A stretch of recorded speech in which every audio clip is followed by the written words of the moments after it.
ప్రసన్నవదనం ధ్యాయేత్ సర్వవిఘ్నోపశాంతయే. గురుర్బ్రహ్మా గురుర్విష్ణుః గురుర్దేవో మహేశ్వరః. గురుః సాక్షాత్ పరం బ్రహ్మ తస్మై శ్రీ గురవే నమః. వ్యాసాయ విష్ణురూపాయ వ్యాసరూపాయ విష్ణవే నమో వై బ్రహ్మనిధయే వాసిష్ఠాయ నమో నమః. కూజంతం రామ రామేతి మధురం మధురాక్షరం ఆరుహ్య కవితాశాఖాం వందే వాల్మీకికోకిలం. శ్రుతిస్మృతిపురాణానాం ఆలయం కరుణాలయం నమామి భగవత్పాదశంకరం లోకశంకరం. ఆనందకాననే యస్మిన్ జంగమస్తులసీతరుః కవితామంజరీ భాతి రామభ్రమరభూషితా. వాగర్ధావివ సంపృక్తౌ వాగర్ధప్రతిపత్తయే జగతః పితరౌ వందే పార్వతీ పరమేశ్వరౌ. సూక్తిం సమగ్రయతున స్వయమేవ లక్ష్మీః శ్రీరంగరాజమహిషీ మధురైకటాక్షైః. వైదగ్ధ్యవర్ణగుణగుంభనగౌరవైర్యాం కండూలకర్ణకుహరాः కవయోధయంతి. హైమోర్ధ్వపుండ్రమజహన్మకుటం సునాసం మందస్మితం మకరకుండలచారుగండం. బింబాధరం బహుళదీర్ఘకృపాకటాక్షం శ్రీవేంకటేశముఖమాత్మని సన్నిధత్తాం. విమలపటి కమలకుటి పుస్తకరుద్రాక్షసస్తహస్తపుటి కామాక్షి పక్ష్మలాక్షి కలిత విపంచి విభాసి వైరించి. అతులిత బలధామం స్వర్ణశైలాభదేహం ధనజవనకృశానం జ్ఞానినామగ్రగణ్యం. సకలగుణనిధానం వానరాణామధీశం రఘుపతివరదూతం వాతజాతం నమామి. ఆపదామపహర్తారం దాతారం సర్వసంపదాం లోకాభిరామం శ్రీరామం భూయో భూయో నమామ్యహం. హరి ఓం. పరమేశ్వర స్వరూపైన సభకి నమస్కారం. యుగసహస్రయోజన పరభాను లీల్యోతాహి మధుర ఫలజాను అంటారు తులసీదాస్ గారు. అంటే దాదాపుగా 2000 ఆమడల దూరమున ఉన్నటువంటి సూర్యుని మధుర ఫలముగా భావించి పుట్టి పుట్టగానే లీలగా గ్రహించడానికి ప్రయత్నం చేసినటువంటి గొప్ప రూపం ఎవరిదో అటువంటి వారికి నమస్కరించుతున్నాను అని అన్వయం చేసుకోవడం. నమస్కరించుతున్నాను అన్నది అన్వయం, మంగళప్రదమైన విషయం కాబట్టి. యుగ సహస్ర యోజన పరభాను, ఇది ఏదో ఒక యవ్వనానికి వచ్చిన తరువాతో శరీరంలో బలపరాక్రమాలు ఏర్పడిన తరువాతో ఒక వ్యక్తి అనితర సాధ్యమైనటువంటి కార్యక్రమాన్ని నిర్వర్తించడానికి పూనుకుంటే అందులో ఆశ్చర్యకరమైనటువంటి విషయం ఏమీ ఉండదు. కానీ స్వామి హనుమ విషయంలో ఒక అత్యద్భుతమైనటువంటి విషయం కనపడుతుంది. నిజానికి ఇంత బలపరాక్రమాలు ఉన్నటువంటి వ్యక్తికి ఎంత గర్వం ఉండాలో. ఎందుకంటే అసలు పసితనంలో అటువంటి బలం ఎవరం ఊహించడానికి కూడా సాధ్యం కానటువంటి విషయం. అంత బలం కలిగినవాడు. దాని గురించి ప్రస్తావన చేస్తున్నారు తులసీదాస్ గారు. వాల్మీకి రామాయణంలో వాల్మీకి మహర్షి అంటారు, శాలిశూక నిభాభాసం ప్రసూతేమం తదాంజన ఫలాన్యాహర్తు కామావై నిష్క్రాంతా గహనే వనే అన్నారు. శాలిశూక నిభాభాసం, వడ్డుగింజ యొక్క చివరి భాగం ఎలా ఉంటుందో అటువంటి పచ్చటి కాంతితో మెరిసిపోయేటటువంటి శరీరము కలిగినటువంటి హనుమని ప్రసవించినటువంటి అంజనాదేవి ఆ పక్కనే ఉన్నటువంటి దట్టమైన అరణ్యంలోకి పళ్ళు కోసి తీసుకురావడం కోసమని వెళ్ళింది. ఆవిడికి ఆకలి ఉంటుంది కదా మరి. అందుకని ఆ పళ్ళ కోసమని పక్కన ఉన్నటువంటి అరణ్యంలోకి కొద్ది దూరం వెళ్ళింది ఆవిడ పళ్ళు తెచ్చుకుందామని. ఆ తెచ్చుకునేటటువంటి సమయంలో ఈ పిల్లవాడికి ఆకలేసింది. పిల్లవాడు తల్లి కోసం చూశాడు.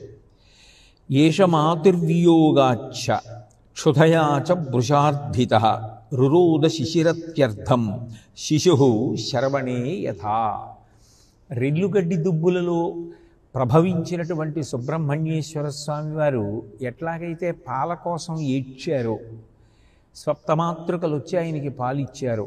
అట్లా ఇక్కడ అరణ్యంలో ప్రభవించినటువంటి హనుమ కూడా ఆకలి వేసి పాల కోసం ఇచ్చారు.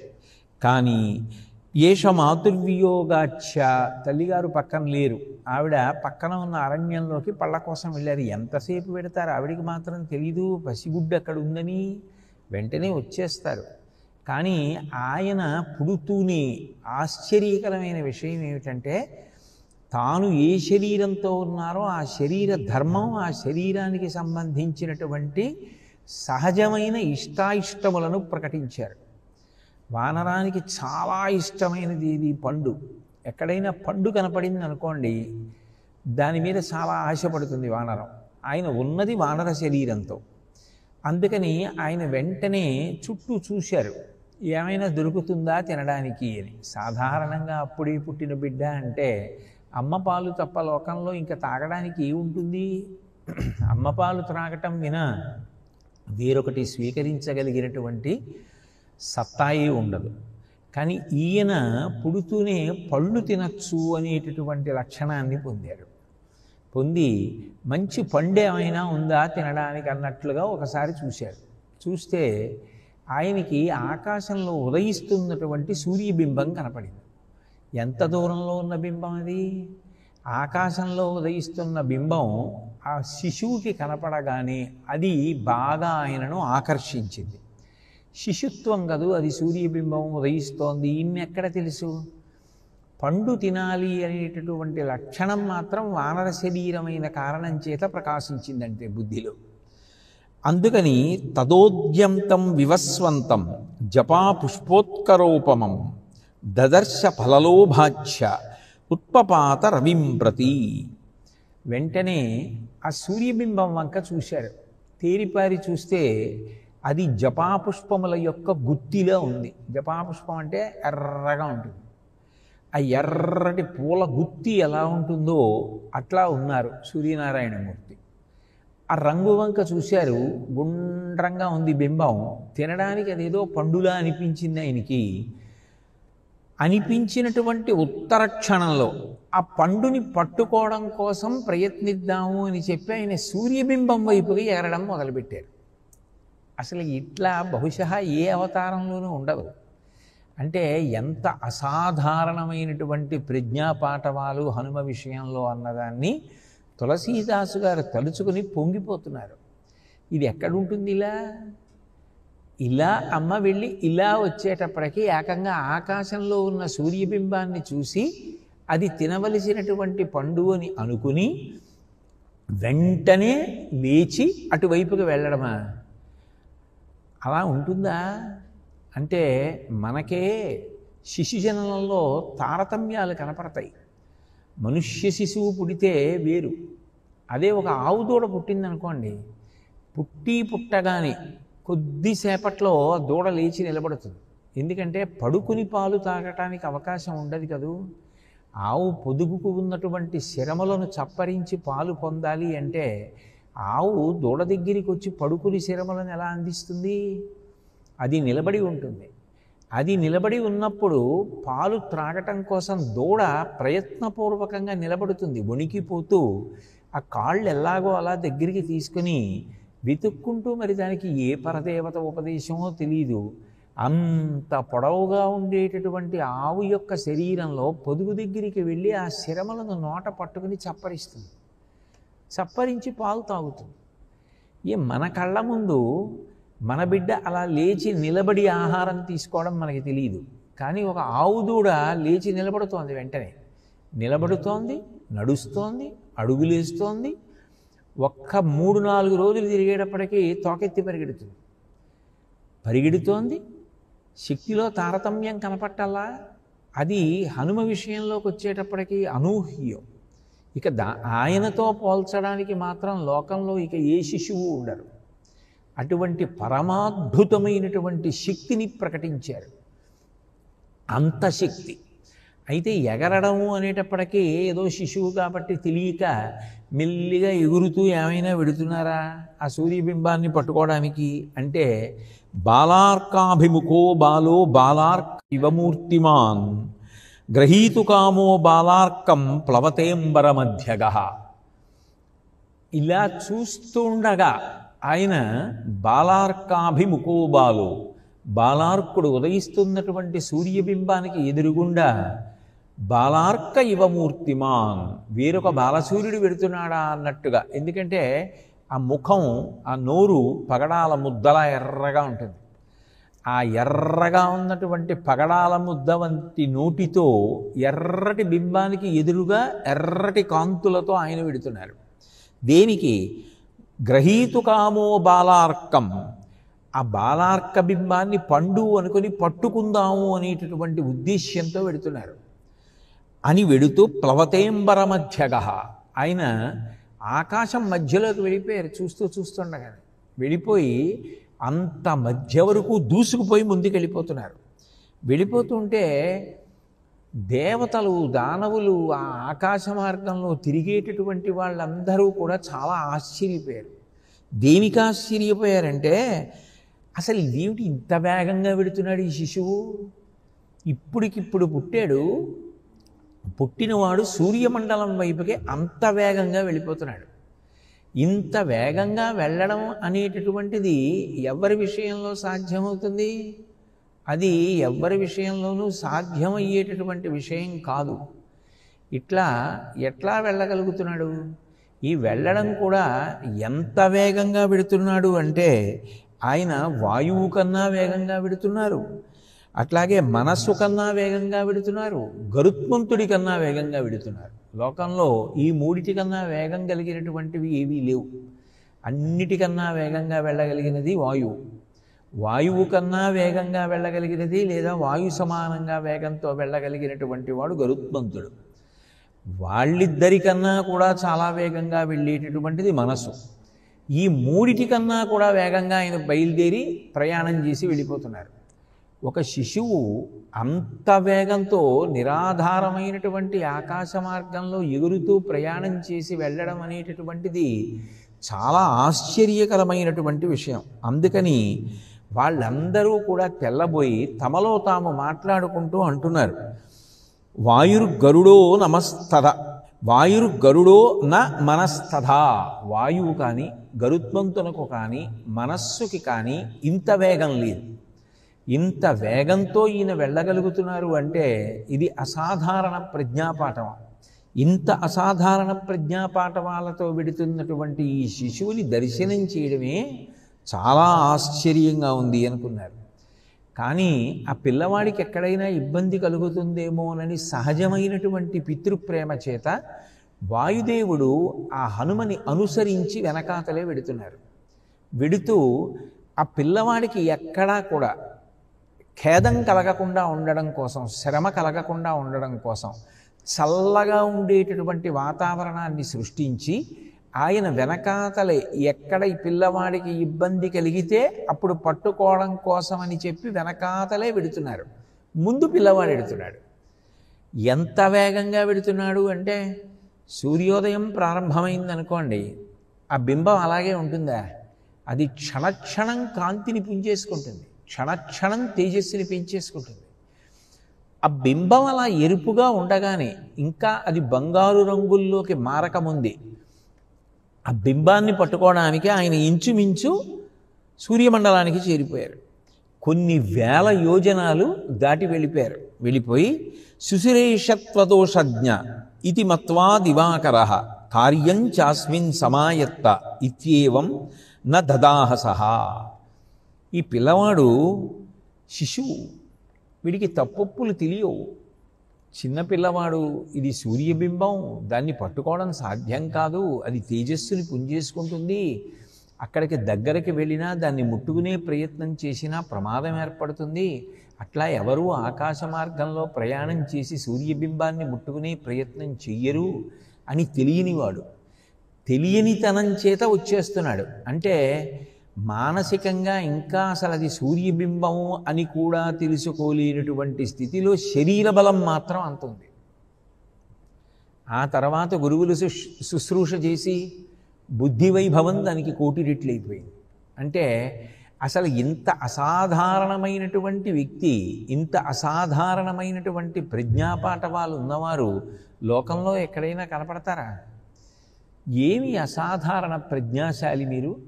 ఇది తులసీదాస్ గారి యొక్క ఆశ్చర్యం. కాబట్టి ఇత్యేవం న దదాహసహ, ఈ కారణం చేత ఆయన ఆ శిశువుని కాల్చలేదు. పైగా సూర్యనారాయణమూర్తి పరబ్రహ్మస్వరూపం, ఆయనకి తెలియని విషయాలు ఏముంటాయి? ఆయనకి అన్నీ తెలుసు. అందుకే ఆయన బాగా ఆలోచించారు.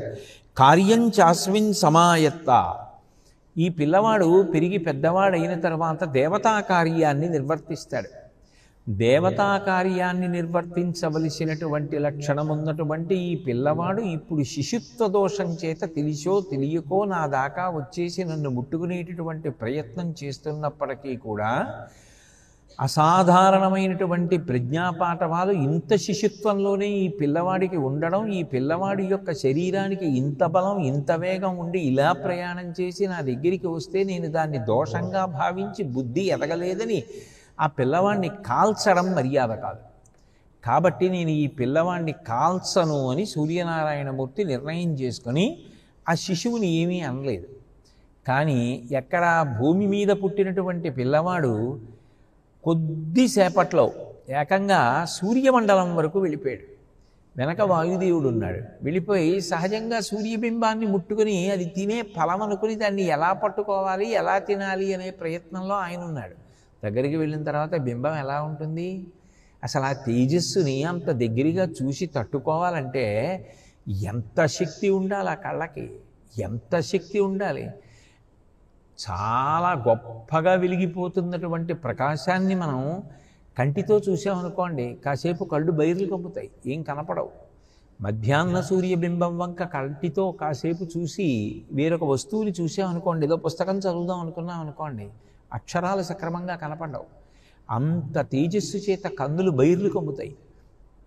కొద్దిసేపు కన్నులు మూసుకొని కంటికి విశ్రాంతినిస్తే మళ్ళీ కన్ను చూసేటటువంటి శక్తిని పుంజుకుంటుంది. అటువంటిది అంత చిన్న శిశువు ఆయన ఎగిరి వెళ్ళి సూర్యబింబాన్ని పట్టుకోవడం ఏమిటి అంటే అది ఆ పిల్లవాడికి ఉన్నటువంటి శరీర బలం.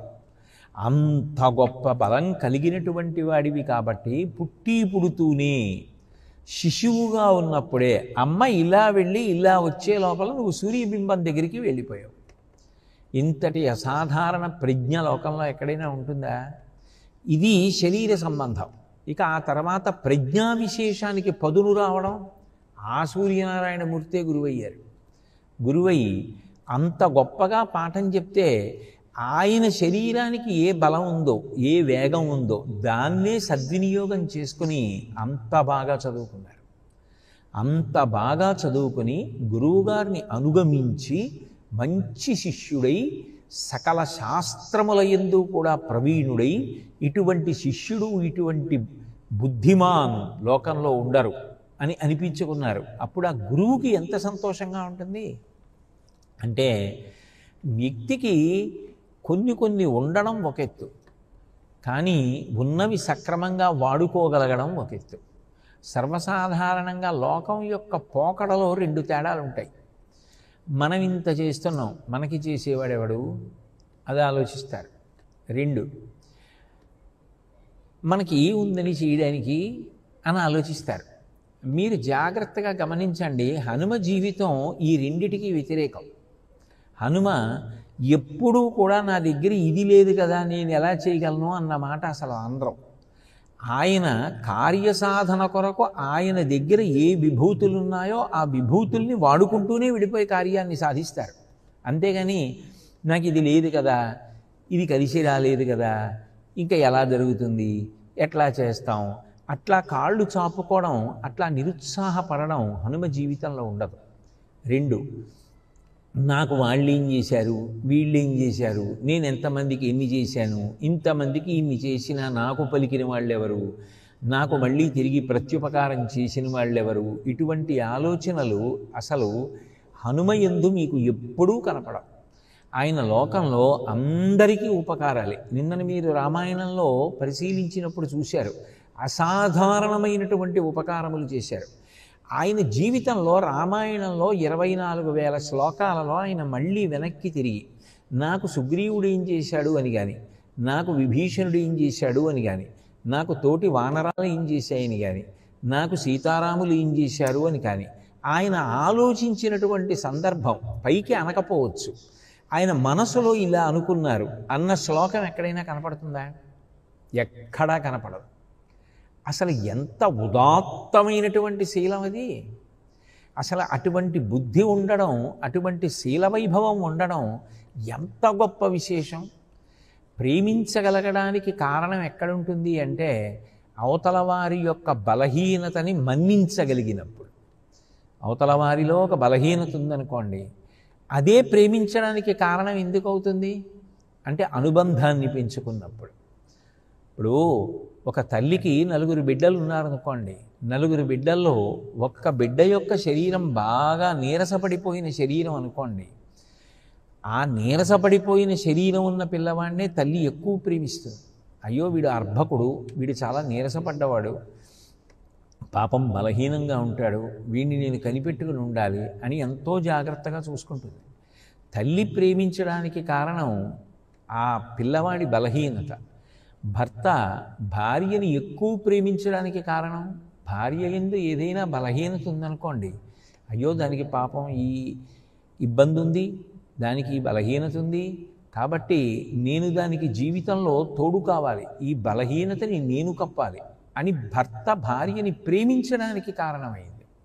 ఎప్పుడు అసలు సహజంగా మనసులో ఆ ఆర్ద్రత, ఆ సంస్కారం, ఆ ప్రేమ ఉంటే ఆ ప్రేమ అవతల వాళ్లకు ఉన్నటువంటి లోపాన్ని కప్పుతుంది. అది సహజంగా తల్లిదండ్రులకు ఉంటుంది, దైవానికి ఉంటుంది, గురువుకు ఉంటుంది. కానీ హనుమ యావత్ లోకానికి ఆయన చెయ్యని ఉపకారమే లేదు, ఎప్పుడూ ఉపకారాలే. కానీ ఆయన జీవితంలో వర్తమానంలో కూడా ఉన్నవారు భవిష్యత్ బ్రహ్మ, ఆయన నాకు వీళ్ళలో ఎవరు నాకు తిరిగి ఏం చేశారు అన్న మాట ఆయన అన్నారు అని కానీ, ఆయన అనుకున్నారు అని కానీ మీకు శ్రీరామాయణంలో ఎక్కడైనా కనపడుతుందా? పోనీ ఆయనకి సంబంధించిన ఇతర గ్రంథాలు, పరాశర సంహిత లాంటి గ్రంథాల్లో ఎక్కడైనా కనపడుతుందా అంటే కనపడదు. హనుమ అంత స్థాయి ఉండకపోవచ్చు, కనీసం మనిషి జీవితంలో తనని తాను దిద్దుకోవడం, తనని తాను చెక్కుకోవడం అన్న మాటకున్న గొప్పతనం ఏంటంటే దాన్ని అన్వయం చేసుకోవడం, తాను చేసుకుంటూ వెళ్ళిపోవడమే. అంతేకాని నేను చేసినవి ఇంత గొప్ప ఉపకారాలు, దానికి తగ్గ ప్రత్యుపకారాలు వాళ్ళు ఏం చేశారు అన్న మాట మీ మనసులో కానీ వచ్చిందా, ఉత్తర క్షణం మీరు దూరం అయిపోతారు. వాళ్ళు మీకు అంత ప్రత్యుపకారం చెయ్యలేరన్న విషయం మీకు బాగా తెలుసు. తెలిసుండి మీరు ప్రత్యుపకారాన్ని కోరుకుంటే వాళ్ళు చెయ్యలేరు కాబట్టి వాళ్ళు కృతజ్ఞులు, వాళ్ళు చెయ్యలేదు, మీకు వెంటనే దూరంగా జరిగిపోతారు. అసలు మీకు ఆ కోరికే లేదనుకోండి, ఇవ్వడం ఒకటే మీకొస్తే మీరు మేఘాలనా బ్రతికేస్తారు. మేఘానికి ఇవ్వడం వచ్చు తప్ప మేఘానికి అడగడం అన్నది తెలియదు. మేఘం కృతజ్ఞత కోరదు, మేఘం సన్మానాలు కోరదు, బిరుదులు కోరదు. మేఘానికి ఏమొచ్చు అంటే మేఘానికి వర్షించి వెళ్ళిపోవడం ఒక్కటే వచ్చు. మేఘం ఎటువంటిదో హనుమ కూడా అంతే. ఆయనకి ఇవ్వడమే తప్ప ఆయనకి నాకు వాళ్ళు ఏం చేశారన్న ఆలోచన కూడా ఉండదు. అంతకన్నా తృప్తి జీవితంలో ఏముంటుంది? అసలు ఆ ఆలోచనే లేదనుకోండి. అందరినీ ప్రేమించడం వినా ఆ జీవితంలో ఎవరి మీద అసంతృప్తి ఉంటుంది లోపల? నిజానికి లోపల అసంతృప్తి ఏమీ లేదు. వాళ్ళెవరో ఏదో చేయలేదనో, వీళ్ళెవరో ఏదో చేశారనో ఏమీ లేదు. పైకి వ్యావహారికం అంతే. అసలు లోపల ఆ భావన లేదు. ఆ భావన లేనివాడు ఎంత సంతృప్తిగా ఉంటాడో, ఎక్కడ ఆ సంతృప్తి ఉందో అక్కడే ఉత్సాహం ఉంటుంది. ఆ సంతృప్తి మీకు లేదనుకోండి, మీరు కార్యం చేయలేరు. ఎందుకు చెయ్యలేరు అంటే మీకు నిరుత్సాహం ఏర్పడిపోతుంది. నేను ఇంత చేస్తున్నాను, వాళ్ళు ఏం చేస్తున్నారు తిరిగి? నేను చేసిన దాంట్లో వాళ్ళు చేసేది ఏ పాటి అన్న ఆలోచన మీకు వచ్చిన ఉత్తర క్షణంలో మీకు కార్యం చేయబుద్ధేదిక. అప్పుడు వాళ్ళు పాడైపోతారు, మీరు పాడైపోతారు. మీకు అసంతృప్తే, మీరు ప్రేమగా ఎలా తిరగగలరు?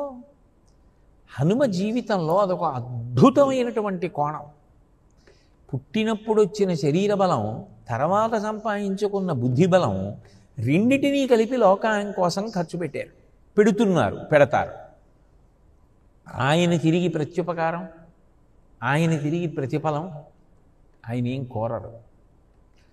ఇంకా ఆశ్చర్యకరమైన విషయం ఏంటంటే, ఆయనంటూ ఇష్టపడేది ఏమైనా ఉంటే రామభజనం, అంతే, అంతవరకే. అసలు నిజంగా అటువంటి వ్యక్తిత్వం లోకంలో ఎక్కడుంటుంది? అటువంటి వ్యక్తిత్వాన్ని సంతరించుకునే ప్రయత్నం జీవితంలో ఎవరైనా చేశారనుకోండి, అసలు ఎప్పుడూ ఎవరో నాకేదో చేయలేదు అన్న భావన లేకుండా ఉండగలిగారు అనుకోండి, వాళ్ళు అసలు వాళ్ళని గుర్తించడమే గొప్ప విషయం. అబ్బా, ఏమి వ్యక్తిత్వం అండి! ఆ వ్యక్తిత్వంలో కోటో వంతు అలవడితే చాలు. అలా ఎవరు ఉండగలరు?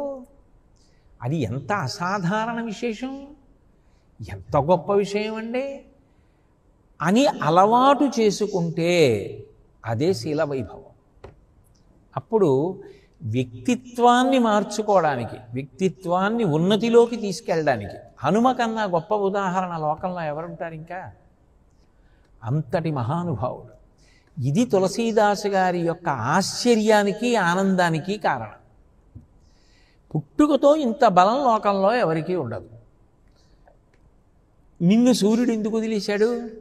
భవిష్యత్తులో దేవకార్యాలకు ఉపయోగపడతావని. అంటే ఈ బలం ఒక్కటే కాదు, బుద్ధి బలాన్ని కూడా సంతరించుకుంటారు. ఎలా సంతరించుకున్నారు? అందరిలాగా గురువుగారి దగ్గర హాయిగా కూర్చుని నేర్చుకున్నారా? కాదు. అందరిలా అలా నేర్చుకున్నవారు కాదు. చాలా కష్టపడి జీవితంలో హనుమ కన్నా కూడా ఆదర్శం పాఠం నేర్చుకోవడానికి వేరొకరు ఉండరు. అంత గొప్పగా సూర్యుడికి అభిముఖంగా నిలబడి వెనక్కి నడుస్తూ పాఠం విన్నారు. ఏది? నిరాధారమైనటువంటి ఆకాశంలో. అట్లా ఎవరుంటారు? ఎప్పుడూ కూడా తన వైఫల్యానికి కారణం చెప్పేవాడే కానీ తనకున్న దాంతో లక్ష్యాన్ని సాధించడానికి హనుమని ఆదర్శంగా తీసుకుని ప్రయత్నించేవాడు ఉంటాడా? పరిమితులలోంచి అపరిమితానికి వెళ్ళగలిగిన వాడెవరో వాడు గొప్పవాడు. నాకు ఇది లేదు, నీ చేయలేకపోయాను కాదు గొప్పతనం. లేకుండా సాధించి వేరొకరికి లేక సాధించలేని స్థితి ఉంటే వారిని పైకెత్తడానికి ప్రయత్నం చేయడం పూర్ణ వ్యక్తిత్వం. అది సంతరించుకోవడం జీవితంలో గొప్ప. అంతేగాని అది చేతకానప్పుడు ఇక మిగిలినవి ఏమిటి ఉపయోగం? వయస్సు అంటారా? మనం కొత్తగా తెచ్చుకునేది ఉంది. వయస్సు తెచ్చుకునేది ఏం కాదు. అది ఎవరికి వాళ్ళు తెచ్చుకునేది ఉంది. కాలంలో వయస్సు వచ్చేస్తుంది, దానికి పెద్ద విశేషం ఏముంది? రెండు, కాలంలో వయసు వచ్చేస్తుంది, కాలంలో గౌరవం పొందడానికి ఆయుర్దాయాన్ని ఈశ్వరుడు ఇవ్వాలి. ఈ రెండూ ఈశ్వరానుగ్రహాలే. ఈ రెండూ ఈశ్వరానుగ్రహం అయిన కారణం చేత నువ్వు గౌరవింపబడితే మంచిదే, చాలా అదృష్టం, చాలా సంతోషం. నేను కాదు అని అంటలేదు, నేను విభేదించట్లేదు. అంతకన్నా పై స్థాయి ఆ వయసు లేకపోయినా పరిణతి కలిగి ఉంటే గొప్పతనం. అది కాదు, అది శిశువుగా ఉన్నప్పుడే శరీర బలం అటువంటిది. ఎంత అద్భుతం! దీనికి తులసీదాస్ గారు ఆశ్చర్యపోతున్నారు. ఇలా ఎక్కడుంటుంది? ఎక్కడ ఉండదు కదా. ఇలా ఎట్లా తయారవ్వగలిగావు నువ్వు? శరీర బలం తనంత తాను వచ్చింది, బుద్ధి బలం అలా కాదుగా. ఎంత కష్టపడి గురువుని అనుగమించేంత గొప్పవాడివయ్యావు. ఒకటి తనంత తానుగా వచ్చింది కదా అని చెప్పి రెండో దానికోసం ప్రయత్నం చేయకుండా కాలుగాపు కూర్చున్నావా? లేదే. కష్టపడడం కన్నా మార్గం వేరొకటి ఏముంది? ఏమీ లేదు. లోకంలో ఏది సాధించడానికైనా ఒకే ఒక్క పరిష్కారం ఏమిటంటే కష్టపడ్డమే. కష్టపడి పాడైపోయిన వాడు లోకంలో ఉండడు. కష్టపడకుండా బాగుపడదాం అనుకున్నవాడు శాశ్వతంగా నిలబడ్డము ఉండదు. అది తావరాకు మీద నీటి బొట్టు, అది కొద్దిసేపే మెరుస్తుంది, తర్వాత జారిపోతుంది. కానీ కష్టపడ్డవాడెవరో వాడు నిలదొక్కుంటాడు, వాడు రాణిస్తాడు, వాడి అనుభవం వేరు. ఇది హనుమ జీవితంలోంచి మనం తెలుసుకోవలసినటువంటి ఒక అద్భుతమైన పాఠం. ఆ పాఠాన్ని మనకి సూచన చేయడానికి ఎంత గొప్ప చౌపాయిని మహానుభావుడు ప్రతిపాదించారో చూడండి. కాబట్టి తులసీదాస్ గారు అంటారు, యుగ సహస్ర యోజన పరభాను లీల్యోతాహి మధుర పలజాను. పుట్టడంతోనే అన్ని యోజనముల దూరము వెళ్ళావు కదయా అంటూ, ప్రభుముద్రిక మేలి ముఖమాహి జలధి లాంఘిగయే అచరజనాహి. ఏ చౌపాయికి ఆ చౌపాయి పూర్ణత్వాన్ని సంతరించుకుంటుంది. మీరు కొంచెం జాగ్రత్తగా పరిశీలిస్తే ఆలోచన అనేటటువంటి దాంట్లో ఒక క్రమం ఉంటుంది, అది తీగల అల్లుకుంటుంది తప్ప అక్కడికి ఆగిపోవడం ఉండదు. ఒక భావన దానికి సంబంధించినటువంటి వేరొక భావనతో కలిసి ఉంటుంది. అందుకే పక్కన వచ్చినటువంటి చౌపాయి వెనక చౌపాయికి కొనసాగింప, ఆ భావం ముందుకెడుతోందా అన్నట్లుగా ఉంటుంది. ప్రభుముద్రిక మేలి ముఖమాహి, రామచంద్రమూర్తి యొక్క ముద్రిక ఉంగరాన్ని నువ్వు కదయా పొందావు. అది మేలి ముఖమాహి, నోటిలో ఉంచుకుని బయలుదేరావు సీతామాత యొక్క దర్శనానికి. జలధి లాంఘిగయే అచరజనాహి, రాజముద్రికని పొందడం అంత తేలిక విషయం కాదు. ఎందుకనంటే అన్ని దిక్కులకి సీతమ్మ యొక్క జాడ కనిపెట్టడానికి వెడుతున్నటువంటి వానరములు కోటాను కోట్లు, అన్ని కోట్ల వానరాలు వెళ్ళాయి అన్ని దిక్కులకి. అందులో దక్షిణ దిక్కుకు వెడుతున్న వానరాలు చాలా ఉన్నాయి. అందులో రామచంద్రమూర్తి ఒక్క హనుమకే ఎందుకు ఇవ్వాలి అంటే, శరీర బలం ఒకటి ఉంటే సరిపోదు. లంకాపట్టణంలో శరీర బలం కన్నా కూడా అక్కడ ప్రధానంగా కావలసినది బుద్ధిబలం. అది ఉందా లేదా, అది కదా పరిశీలించింది సొరస. పరిశీలించి అర్ధసిద్ధై హరిశ్రేష్ఠ గచ్చ సౌమ్య ధాసుఖం సమానయిష్వ వైదేహీం రాఘవేణ మహాత్మన. సీతారాములను కలిపిన వాడివి నువ్వు అనేటటువంటి కీర్తిని పొందు. అంత గొప్ప బుద్ధిబలాన్ని చూపించామని కదా సంతోషించింది సొరస. అంటే అంత గొప్ప బుద్ధిబలాన్ని సంతరించుకున్నారు. తర్వాత పుట్టుకతో శరీర బలం వచ్చింది. అది యవ్వనం వచ్చేటప్పటికీ మరింత పెరిగిపోతుంది, సహజం. అది ప్రయత్నం లేకుండా పెరుగుతుంది. ప్రయత్నము చేత పెరిగేది బుద్ధిబలం ఒకటే. బుద్ధిబలం పెరగడానికి కేవలంగా కాలాన్ని గడిపేస్తే బుద్ధిబలం పెరగదు. కాలాన్ని సద్వినియోగం చేసుకున్న వాడెవరో వాడి యందు బుద్ధిబలం పెరుగుతుంది. నిరంతరం గ్రంథాలని పరిశీలించడం, మహాత్ముల యొక్క జీవితాల్ని పరిశీలించడం, మంచి మంచి విషయాల్ని పరిశీలిస్తూ ఉండడం, ఇటువంటివి ఎవరు చేస్తున్నాడో వాడి యందే ఉన్నత సంస్కారం ఏర్పడుతుంది, వాడి బుద్ధి పొదులెక్కుతుంది. అంతేకాని శరీరానికి బలం వచ్చేసినట్టుగా ఏదో ఈ ఆహారాన్ని నేను తీసుకున్నాను అన్నంత మాత్రం చేత బుద్ధి కూడా పెరగడం ఎట్లా సాధ్యం అవుతుంది? సాధ్యం కాదు. అంటే రామచంద్రమూర్తి యొక్క ముద్రికని పొందగలిగావు అంటే హనుమ, శరీర బలం తనంత తాను వచ్చినా బుద్ధిబలం అంత గొప్పదై రామచంద్రమూర్తి యొక్క అభినందనని పొంది, ఆశీర్వచనమును పొంది, ఆయన యొక్క ఉంగరాన్ని పొందగలిగావు అంటే, మహానుభావ ఎంత సాధన చేశావు, ఎంత కష్టపడ్డావు, ఎంతగా గురువులను అనుగమించావు. ఇలా చదువుకున్నది అలా వదిలేసిన వాడివి కావు. ఎంత ధారణ చేశావు అంటే, ఎంత మననం చేశావో విషయాల్ని. అందుకు కదా అంత జ్ఞాపకం ఉండిపోయింది. అన్ని విషయాలు జ్ఞాపకం ఉన్నాయి అంటే ఎంత సాధన చేస్తే, ఎంత మననం చేస్తే బుద్ధి యందు అవన్నీ అట్లా నిక్షిప్తమై ఉండిపోయాయి. అంత నిక్షిప్తం అవడానికి ఇతర విషయముల యందు నిమగ్నమయ్యున్నప్పటికీ మనసు మాత్రం తనంత తాను ఎప్పుడూ వాటి యందే ఇష్టంతో తిరుగుతోంది. తిరుగుతున్న కారణం చేత అంత గొప్ప పటిమని సంపాదించావు కాబట్టి సాధితములు అలా ఉన్నాయి. అలా ఉన్నాయి కాబట్టి ప్రభువు నమ్మాడు.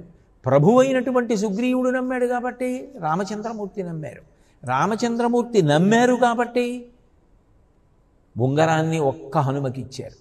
అంటే పుట్టడం అందరూ ఒక్కలాగే పుడతారు, కానీ శరీరం వదిలిపెట్టేసేటప్పటికి ఒక్కొక్కరి జీవితం ఒక్కొక్క స్థాయిలో నిలబడిపోతుంది. అంటే వాళ్ళు ఆ పుట్టుకకి శరీరాన్ని వదలడానికి మధ్యలో వాళ్ళు చేసిన సాధన, దానికి చెరగని తరగని శిలాక్షరాలై నిలబడిపోతారు. అలా నిలబడిపోయారు అంటే వాళ్ళు ఆ జీవితాన్ని సద్వినియోగం చేసుకున్నటువంటి తీరు. అందుకు కదూ అబ్దుల్ కలాం గారు ఒక మాట అంటారు, చరిత్రలో కోటాను కోట్ల మంది పుడుతూ ఉంటారు, కోటాను కోట్ల మంది వెళ్ళిపోతూ ఉంటారు, కానీ చరిత్రలో నీకంటూ ఒక పుటని ఏర్పాటు చేసుకోవాలనుకుంటున్నావా? నీ పేరు చెప్పగానే ఏదో జ్ఞాపకానికి రావాలా? నీ పేరు చెప్పగానే నీ గురించి ఏదో వ్రాయబడి ఉండాలా? నీ గురించి ఏదో శాశ్వతంగా ఈ లోకంలో మిగిలిపోవాలని అనుకుంటున్నావా? అది నీ చేతుల్లో ఉంది. దానికి సాధన కష్టపడి చెయ్యాలి. కష్టపడడం, సాధన చేయడం అంత తీయగా ఏముండవు. దానికి అనురక్తి కల్పించుకోవాలి, బాగా సాధన చెయ్యాలి. చెయ్యగా బుద్ధిని పదును పెడితే, కష్టపడితే అప్పుడు చరిత్రలో నీకంటూ ఒక పుట ఏర్పడుతుంది. అంతేకాని ఏదో రాత్రికి రాత్రి పేరు ప్రఖ్యాతులు పొందుదామంటే అది సాధ్యమయ్యే విషయం కాదు. జీవితం అసిధారావ్రతంగా కత్తి మీద నడకల ఆ క్రమశిక్షణ, అట్లా చదువుకోవడం, అట్లా చెయ్యడం, అటువంటి సాధన, ఏ రంగంలో నువ్వు ఉన్నావో ఆ రంగంలో నువ్వు అట్లా నిలబడగలగడం, అటువంటి బుద్ధి వైభవాన్ని సంతరించుకోవడం, అది నిరంతర సాధన. అంతేకాని దానికి సెలవులు, అది ఓ పూట చేసేది 3 పూట్ల మానేసేది, దాని మీద వైముఖ్యం ఉండడానికి వీల్లేదు. ఆఖరి ఊపిరి వరకు నీకు అదే ప్రీతిపాత్రం కావాలి. అంతకన్నా ప్రీతిపాత్రమైనది నీకు లోకంలో ఉండకూడదు. అది ఒక పెద్ద పరీక్ష. దాని యందున్న ప్రీతి దేని యందున్న ప్రీతినైనా విస్మరింపజేయగలదా నీకు? అంటే దాన్ని పట్టుకున్నప్పుడు కలిగిన సంతోషం ముందు దీన్ని పట్టుకున్నప్పుడు కలిగిన సంతోషమైనా తక్కువైపోగలదా? అలా తక్కువైపోగలిగితే నువ్వు దాన్నే పట్టుకుంటావు. అలా పట్టుకోగలిగితే చరిత్రలో నీకు ఒక పుట లభిస్తుంది. అట్లా చెయ్యలేకపోతే కోటాను కోట్లలో నువ్వు ఒకడివి. ఒక తండ్రిగా బహుశः ఏదో కొన్ని సంవత్సరాలు గుర్తుండొచ్చు, ఓ తాతగా కొన్ని సంవత్సరాలు గుర్తుండొచ్చు. నువ్వు తండ్రివి కాకపోయినా, కొంతమందికి నువ్వు తాతవి కాకపోయినా, కొన్ని లక్షల మంది నిన్ను స్మరించాలి అంటే, నువ్వు తెలిసి ఉండాలి అంటే, నీ గురించి వాళ్ళు తెలుసుకుంటూ నీ వలన ప్రేరణ పొందుతూ ఉండాలి అంటే, నువ్వు ఎందులోనో సాధన చేసి జీవితంలో నీకు నువ్వుగా ఒక పుటని సృష్టించుకోవాలి. ఆ ప్రయత్నం నీ యందు లేనప్పుడు ఆ పుట వ్రాయబడదు. అది హనుమ సాధించినది జీవితంలో. అది అద్భుతమైన జీవితంలో. అన్ని కోట్లు వానరములు హనుమ ఒక్కరికే రామచంద్రమూర్తి ఉంగరం ఇచ్చారు. అది వాల్మీకి ఒకలా అనుభవించారు, తులసీదాసు గారు ఒకలా అనుభవించారు, భాస్కరుడు ఒకలా అనుభవించాడు. ఆ ఘట్టం ప్రత్యేకించి నేను అది ఎక్కడ రామాయణం ఎవరు వ్రాసింది దొరికినా అది ఒక్కసారి చూస్తాను. ఆ ఉంగరం ఇచ్చినప్పుడు రామచంద్రమూర్తి హనుమని ఏ కోణంలో చూశారని వ్రాయబడింది అని చూస్తూ ఉంటాను. తులసీదాసు గారు అయితే ఆ ముద్రికని ఇచ్చినటువంటి సమయంలో ఎటువంటి మనోభావంతో ఇచ్చారు అన్నదాన్ని చెప్తూ తులసీదాస్ గారు అంటారు, పాచే పవనతనయ సిరునావా జానికాజ ప్రభు నికట బొలావా పరసాశీస సరోరుహపాని కరముద్రికా దీని జన జాని బహుప్రకార సీహతహి సముజావిహు కహిబల బిరహ బేగి తుంహ ఆ ఏహు హనుమత జన్మ సుఫలకరి మాన చెలువు హృదయధరి కృపానిధాన అంటారు. అంటే అందరూ వెళ్ళిపోయారు, కోట్ల వానరాలు అనేది కులికి వెళ్ళిపోయి. సుగ్రీవుడు రామచరితమానస్సులో సుగ్రీవుడు ఏం చేశాడంటే కొద్ది మందిని మాత్రం వెనక్కి పిలిచాడు. అందరినీ పంపించేసి కొద్ది మందిని, సుగ్రీవుణ్ణి, అంగదుణ్ణి, నలుణ్ణి, హనుమని, వీళ్ళని పిలిచాడు ప్రముఖ వానర వీరులుగా. రామచంద్రమూర్తి యొక్క సేవ ఎంత గొప్పదో చెప్పాడు. ఎందుకనంటే ఇప్పుడు ఇంత కష్టపడి ఎడుతున్నాం, మన ప్రాణాలు పణం పెట్టి మనం వెళ్ళడం ఇంత అవసరమా, మనం చెయ్యాలా, మన ప్రభువా, ఎక్కడో నరుడు ఇక్కడికి వచ్చాడు, సుగ్రీవుడికి రాజ్యం ఇచ్చాడు, సుగ్రీవుడు మాట ఇచ్చాడు, మాట ఇచ్చిన సుగ్రీవుడు హాయిగా అంతఃపురంలో కూర్చున్నాడు, మధ్యలో మనకేమిటి అల్లరి, వెళ్ళాలా, వెళ్ళి చూసి రావాలా, వెళ్ళొచ్చేసామంటే సరిపోదా, ఏ ఆలోచనలైనా రావచ్చు. అది పెద్దలకి రాకూడదు. ముందు పెద్దల యందు ఆ పవిత్ర భావన నిలబడింది అనుకోండి, దాని చేత నిలబడుతుంది ఏదైనా, ఎక్కడైనా సరే అంతే. మీకు ఒక సంస్థ నిలబడాలి అంటే ఆ సంస్థని నిర్వహించేటటువంటి వాళ్ళు ఎవరుంటారో వాళ్ళకి ముందు ఆ సంస్థ యొక్క గౌరవం తెలియాలి. ఇది ఇంత విలువైనది, ఇంత విలువైన సంస్థని మనం ప్రతినిధులుగా నిర్వహణలో ప్రధానులుగా నిలబడి ఉన్నాం కాబట్టి మనం ఆదర్శం అవుతాం. మనం ఏం చేస్తున్నాం అన్నదాన్ని కింద వాళ్ళు చూస్తారు. మనకే దాని మీద గౌరవం లేకపోతే, మనమే దాన్ని గౌరవంగా చూడకపోతే ఇక వెనకనున్న వాళ్ళు ఎందుకు చేస్తారు, ఎందుకు చూస్తారు? అందుకని పెద్దల యందు ముందు నిలబడాలి. పెద్దల యందు నిలబడినది తనంత తాను పిల్లలకు వచ్చేస్తుంది. మిగిలిన వాళ్ళు ఎవరుంటారో, అందులో చిన్నవాళ్ళు ఎవరుంటారో ప్రత్యేకించి వాళ్ళందరూ కూడా ఏం చేస్తారు, పెద్దలు నడిచిన మార్గం, వాళ్ళు దీన్ని ఇంత గౌరవంగా చూస్తారు, మనం కూడా అలా చూడాలి, మనం దీన్ని నిలబెట్టాలి అని తనంత తానుగా వారసత్వం అందుకుంటుంది. సంస్థ చిరంజీవిగా నిలబడుతుంది. అసలు ఆ పవిత్ర భావన పెద్దల యందు లేదనుకోండి, అదే సంస్కారం వచ్చేసింది అనుకోండి, ఆ సంస్థ ఎక్కువ కాలం మన్నదు. అన్నిటికన్నా ఎప్పుడైనా సరే దాని విలువ, దాని మర్యాద, దాని గొప్పతనం మొట్టమొదట నిలబెట్టడం చేత కానివాడు పెద్దరికం వహించినటువంటి సంస్థ లోకంలో ఎక్కువ కాలం అన్నదో. మీరు దేనికి ప్రాతినిధ్యం వహిస్తున్నారో దాని గురించి మీకు తెలుసా? మీకు తెలియని దానికి మీరు ప్రాతినిధ్యం వహించారనుకోండి, అది సంస్థ కానివ్వండి, వేరొకటి కానివ్వండి, అసలు దాని గురించి ఏమీ తెలియదు. ఏమీ తెలియకుండా ప్రాతినిధ్యం వహిస్తే దాని మీద భక్తి ప్రేమ మీకెట్లా ఉంటాయి? మీకే లేనిది మీ వెనక వాళ్ళకి ఎందుకు ఉంటాయి? మీకు లేనిది అక్కడ ఉన్న వాళ్ళకి లేనిది వెనక వాళ్ళకి లేనిది దాని వృద్ధికి ఎలా కారణమవుతుంది? దాని వృద్ధి అంటే దానికి గోడ కట్టారా, సున్నం వేశారా, రంగులు వేశారా, అదే వృద్ధి కాదు. ఇటక ప్రేమతో పేర్చుకోవడం వృద్ధి. ఆ ప్రేమ దాని ఎందుకు కల్పించడంలో మీరు సఫలీకృతులు అయ్యారా? మీరు అట్లా సఫలీకృతులు కాకపోతే ఎక్కడో మీరుండడం వల్ల ఆ సంస్థ దెబ్బతిందని గుర్తు. అప్పుడు మీరు ఆ సంస్థకు అన్యాయం చేస్తున్న వాళ్ళు అవుతారు. ముందు ఏదైనా ఒక సంస్థలో నిలబడ్డాం అంటే, దానికి పెద్దరికం వహిస్తున్నాం అంటే ఆ సంస్థ యొక్క క్షేమమే ప్రధానం. ఇక దానికన్నా ప్రధానము వేరొకటి లేదు. ఎందుకని?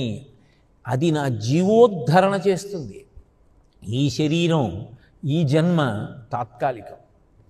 కానీ జీవుడు ఉత్తరోత్తర జన్మలలో ఉద్ధరణ పొందడం దీని మీద ఆధారపడింది. ఇక్కడ నేను చేసే సేవ నా వెంట వస్తుంది, ఇది నన్ను కాపాడుతుంది అని ముందు మీకు నమ్మకం ఉందనుకోండి, మీరు ఇక్కడ ఎలా ప్రవర్తిస్తున్నారన్నదే అందరినీ కూడా ప్రభావితం చేస్తుంది. అది రామచరితమానస్లో సుగ్రీవుడి నడవడి. ఒక్కొక్కరు రామాయణాన్ని ఒక్కొక్కలా చూసి నిర్మించారు. కానీ ఏ రామాయణమైనా అద్భుతమే, ఏ కోణమైనా అద్భుతమే. పట్టుకోగలిగితే ప్రతి దృష్టికోణం సారవంతం.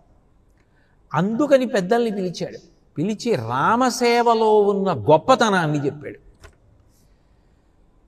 నా గౌరవం నిలబడాలని లేదు, రామసేవ చెయ్యడం అంత అదృష్టం రా అబ్బాయి, కాబట్టి మీరు మనసు పెట్టి చెయ్యండి అన్నాడు. వాళ్ళందరూ కూడా తప్పకుండా మేము అట్లాగే చేస్తాం అని చెప్పి బయలుదేరారు. ఆ బయలుదేరినప్పుడు అందరూ వెళ్ళిపోయిన తర్వాత అందరికీ సీతమ్మని వెతకండి, దీన్ని రామచంద్రమూర్తి సేవగా చెయ్యండి అని చెప్పిన తర్వాత చిట్ట చివర హనుమ వచ్చారు. అంటే మీరు చూడండి, ఆఖరణ ఉన్నంత మాత్రం చేత తక్కువవాడు కాదు. కొండ అద్దమందు కొంచెమై ఉండదా? నువ్వు వెనక్కి నిలబడినంత మాత్రం చేత నువ్వు చిన్నవాడివి కావు. నేను అప్పుడప్పుడు ఒక మాట అంటుంటాను, సింహాసనం అంటే తయారు చేయించుకుని కూర్చున్నది కాదు సింహాసనం. సింహం ఎక్కడ కూర్చుందో అది సింహాసనం. నిజానికి సింహాసనం ఏది? సింహం కూర్చుంది. నువ్వు సింహాసనం అయితే నీకు సింహాసనాలు ఎందుకు? నువ్వు ఎక్కడ కూర్చున్నావో అది సింహాసనం. నువ్వు అరుగు మీద కూర్చున్నావా? అదే సింహాసనం. నువ్వు గట్టెక్కి కూర్చున్నావా? సింహాసనం. నువ్వు కుర్చీలో కూర్చున్నావా? సింహాసనం. కాదు, నువ్వు పై ఉత్తరీయం తీసుకొని అక్కడ ఉన్న దుమ్ము దులుపుకుని ఓ చిన్న రాయి మీద కూర్చున్నావా? అదే సింహాసనం. కారణం, నువ్వు సింహం. నువ్వు సింహం కాకుండా ఏ ఆసనం మీద కూర్చున్నా అది సింహాసనం ఎలా అవుతుంది? వదులైపోతుంది. నీకు వదులవ్వకూడదు. నువ్వు కూర్చున్నది సింహాసనం కావాలి. అంటే అది నీ వ్యక్తిత్వం మీద ఆధారపడి ఉంటుంది. నువ్వు సింహానివి కావాలి. సింహమై పుట్టడం ఒక ఎత్తు, సింహంలా బ్రతకడం ఒక ఎత్తు. అప్పుడు నేను ముందా, నా పేరా ఇవి ఉండవు. తాను తానే, తన వ్యక్తిత్వం చేత గొప్పతనం అంతే. ఆయన ఉన్నారు చాలు. ఆ స్థాయికి ఎదగడం జీవితంలో గొప్పతనం. ఆఖరణ వచ్చారు. వచ్చి హనుమ రామచంద్రమూర్తి పాదములకు నమస్కరించారు. నమస్కరిస్తే వెంటనే రామచంద్రమూర్తి ఆ హనుమని దగ్గరికి తీసుకుని ఆయన తల నిమిరి, హనుమ, నీ యొక్క నిరతిశయ భక్తి నాకు తెలుసు. చాలా గొప్ప భక్తి నీది. కాబట్టి ఇంత భక్తి ఎక్కడుంటుందో అక్కడ సంకల్పం, అక్కడ ప్రయత్నమే కార్యరూపం దాలుస్తుంది. కాబట్టి నీ వలన పని అవుతుంది. ఇదిగో నీకు నా ఉంగరం ఇస్తున్నాను. ఈ ఉంగరం తీసుకెళ్ళి నువ్వు సీతమ్మకి ఇస్తే సీతమ్మ నీతో మాట్లాడడానికి ఇష్టపడుతుంది, అంటే నమ్మకం కలుగుతుంది కాబట్టి అని ఇస్తే, కృపాళు అయినటువంటి శ్రీరామచంద్రమూర్తిని తన హృదయమునందు నిలుపుకుని బయలుదేరారు హనుమ. హనుమత జన్మ సుఫల కరిమాన, నా జన్మ సఫలమైపోయింది. రామచంద్రమూర్తి నా తల నిమిరారు, రామచంద్రమూర్తి నాకు ఉంగరం ఇచ్చారు. దీనికి రెండో పార్శ్వం కూడా ఉంటుంది. ఎవ్వరికీ ఉంగరం ఇవ్వలేదు, నాకే ఇచ్చారు. మిగిలిన వాళ్ళకన్నా నేను ఏదో అధికుండి ఆ భావన కలిగితే రావలసిన ఆలోచనలు కూడా రావు. నా జన్మ సాఫల్యం చెందింది, దీన్ని నేను నిలబెట్టుకోవాలి. ఈ గౌరవం ఎప్పుడూ ఇట్లాగే నేను నిలబెట్టుకోవాలి తప్ప నేను ఈ గౌరవం నుంచి ఎప్పుడూ కిందకి జారకూడదు అని అనుకోగలిగితే కార్యసాధకుడు అవుతావు. హనుమ మనోభావాన్ని చెప్పారు. అందుకే నా యొక్క జన్మధన్యమైపోయింది అనుకుని హనుమ బయలుదేరారు. కాబట్టి ఆ విధంగా రామచరితమానస్లో హనుమ ఉంగరాన్ని పుచ్చుకొని బయలుదేరినటువంటి వైనాన్ని వర్ణిస్తే వాల్మీకి మహర్షి సుగ్రీవుడు మొట్టమొదట హనుమని పిలిచి ఆయన పట్ల తనకున్నటువంటి విశ్వాసాన్ని చెప్పాడు. ఇది నేను గత వారం రోజులలో 1-2 పర్యాయాలు సుగ్రీవుడు హనుమ పట్ల ఉన్నటువంటి విశ్వాసాన్ని వ్యక్తం చేసిన సందర్భాల్ని ఉగ్గడించడం జరిగింది. అప్పుడు ప్రభువైన సుగ్రీవుడికి అంత నమ్మకం ఉంది అంటే ఖచ్చితంగా హనుమ వలన మాత్రమే కార్యం జరుగుతుంది. ఇప్పుడు రామచంద్రమూర్తి నమ్మారు. దదౌ తస్య తతప్రీతః స్వనామాంకోపశోభితం అంగుళీయమభిజ్ఞానం రాజపుత్ర్యాః పరంతపః. తన పేరు చెక్కబడినటువంటి ఆ అభిజ్ఞానము ఉంగరాన్ని తీసి హనుమకి ఇచ్చారు. హనుమ దాన్ని ఎక్కడ పెట్టుకుని ఎలా పట్టుకెళ్ళారు అన్నదాన్ని వాల్మీకి మహర్షి చెప్పినప్పుడు సతద్య హరిశ్రేష్ఠ కృత్వా మూర్ధ్ని కృతాంజలి వందిత్వా చరణౌ చైవ ప్రస్థిత ప్లవగర్షభ. ఆ పుచ్చుకున్నటువంటి ఉంగరాన్ని కందులకు అద్దుకొని తల మీద పెట్టుకొని హనుమ బయలుదేరారు అని మనకి రామాయణం కిష్కింధకాండలో కనపడుతుంది. కాబట్టి అంత గొప్పగా బయలుదేరారు. ఇప్పుడు ఒక వ్యక్తి అటువంటి ఉంగరాన్ని పొందడం ఒక ఎత్తు, దాన్ని అంత పవిత్రంగా తల మీద పెట్టుకోవడం ఒక ఎత్తు. మీ సంస్కారం ఎప్పుడు తెలుస్తుంది అంటే అవతల వస్తువు ఎంత పవిత్రమైంది అన్నదాన్ని బట్టి కాదు, మీరు దాన్ని ఎంత పవిత్రంగా చూస్తారు అన్నదాన్ని బట్టి. అది భగవద్గీతే కావచ్చు. మీరు తాగేసిన ఎంగిలి మజ్జిగ గ్లాసు భగవద్గీత కూడా ఒకే బల్ల మీద పెట్టగలిగినటువంటి వాడికి భగవద్గీత పవిత్రత ఏం తెలిసింది? అంత మాత్రం చేత భగవద్గీత పవిత్రత చెడిపోలేదు. భగవద్గీతని పవిత్రంగా చూడటంలో మనం చెడిపోయాం. పవిత్రత మనం పెంచుకోవాలి. అది అమూల్యమైనటువంటిది, పరమ పవిత్రం. నువ్వు ప్రదక్షిణం చేయాలి. అది పరమ పవిత్రం. నువ్వు వెంటనే తల మీద పెట్టుకోవాలి. శిరసా గృహ్ణామి, తల మీద పెట్టుకున్నాడు అంటే అంత పవిత్రమని భావించాడు, అంత గౌరవించాడు, అంత మర్యాద చూపించాడు అని కలు దాని అర్థం. అందుకని కందులకు అద్దుకొని తల మీద పెట్టుకుని బయలుదేరారు అని వాల్మీకి మహర్షి. కాబట్టి ఆ బయలుదేరినప్పుడు అతిశయం కలిగిందనుకోండి, నా అంతవాణ్ణి నేను, చూశారా నాకు ఉంగరం ఇచ్చారు, ఇతరులకు ఎవరికైనా ఇచ్చారా, నాకొక్కడికే ఇచ్చారు అన్న భావన కలిగిందనుకోండి, ఉత్తర క్షణం ఎంత కిందకి దిగిపోవచ్చో అంత బరువెక్కిపోతాడు. బుద్ధిని కలుషితం చేసేసేది, ఆలోచన రాకుండా చేసేసే వాటిలో ఒకటి ఏది? గర్వం. ఆ గర్వం కలగగానే అందరితో కలవడానికి ముందు ఇష్టపడడు అసలు.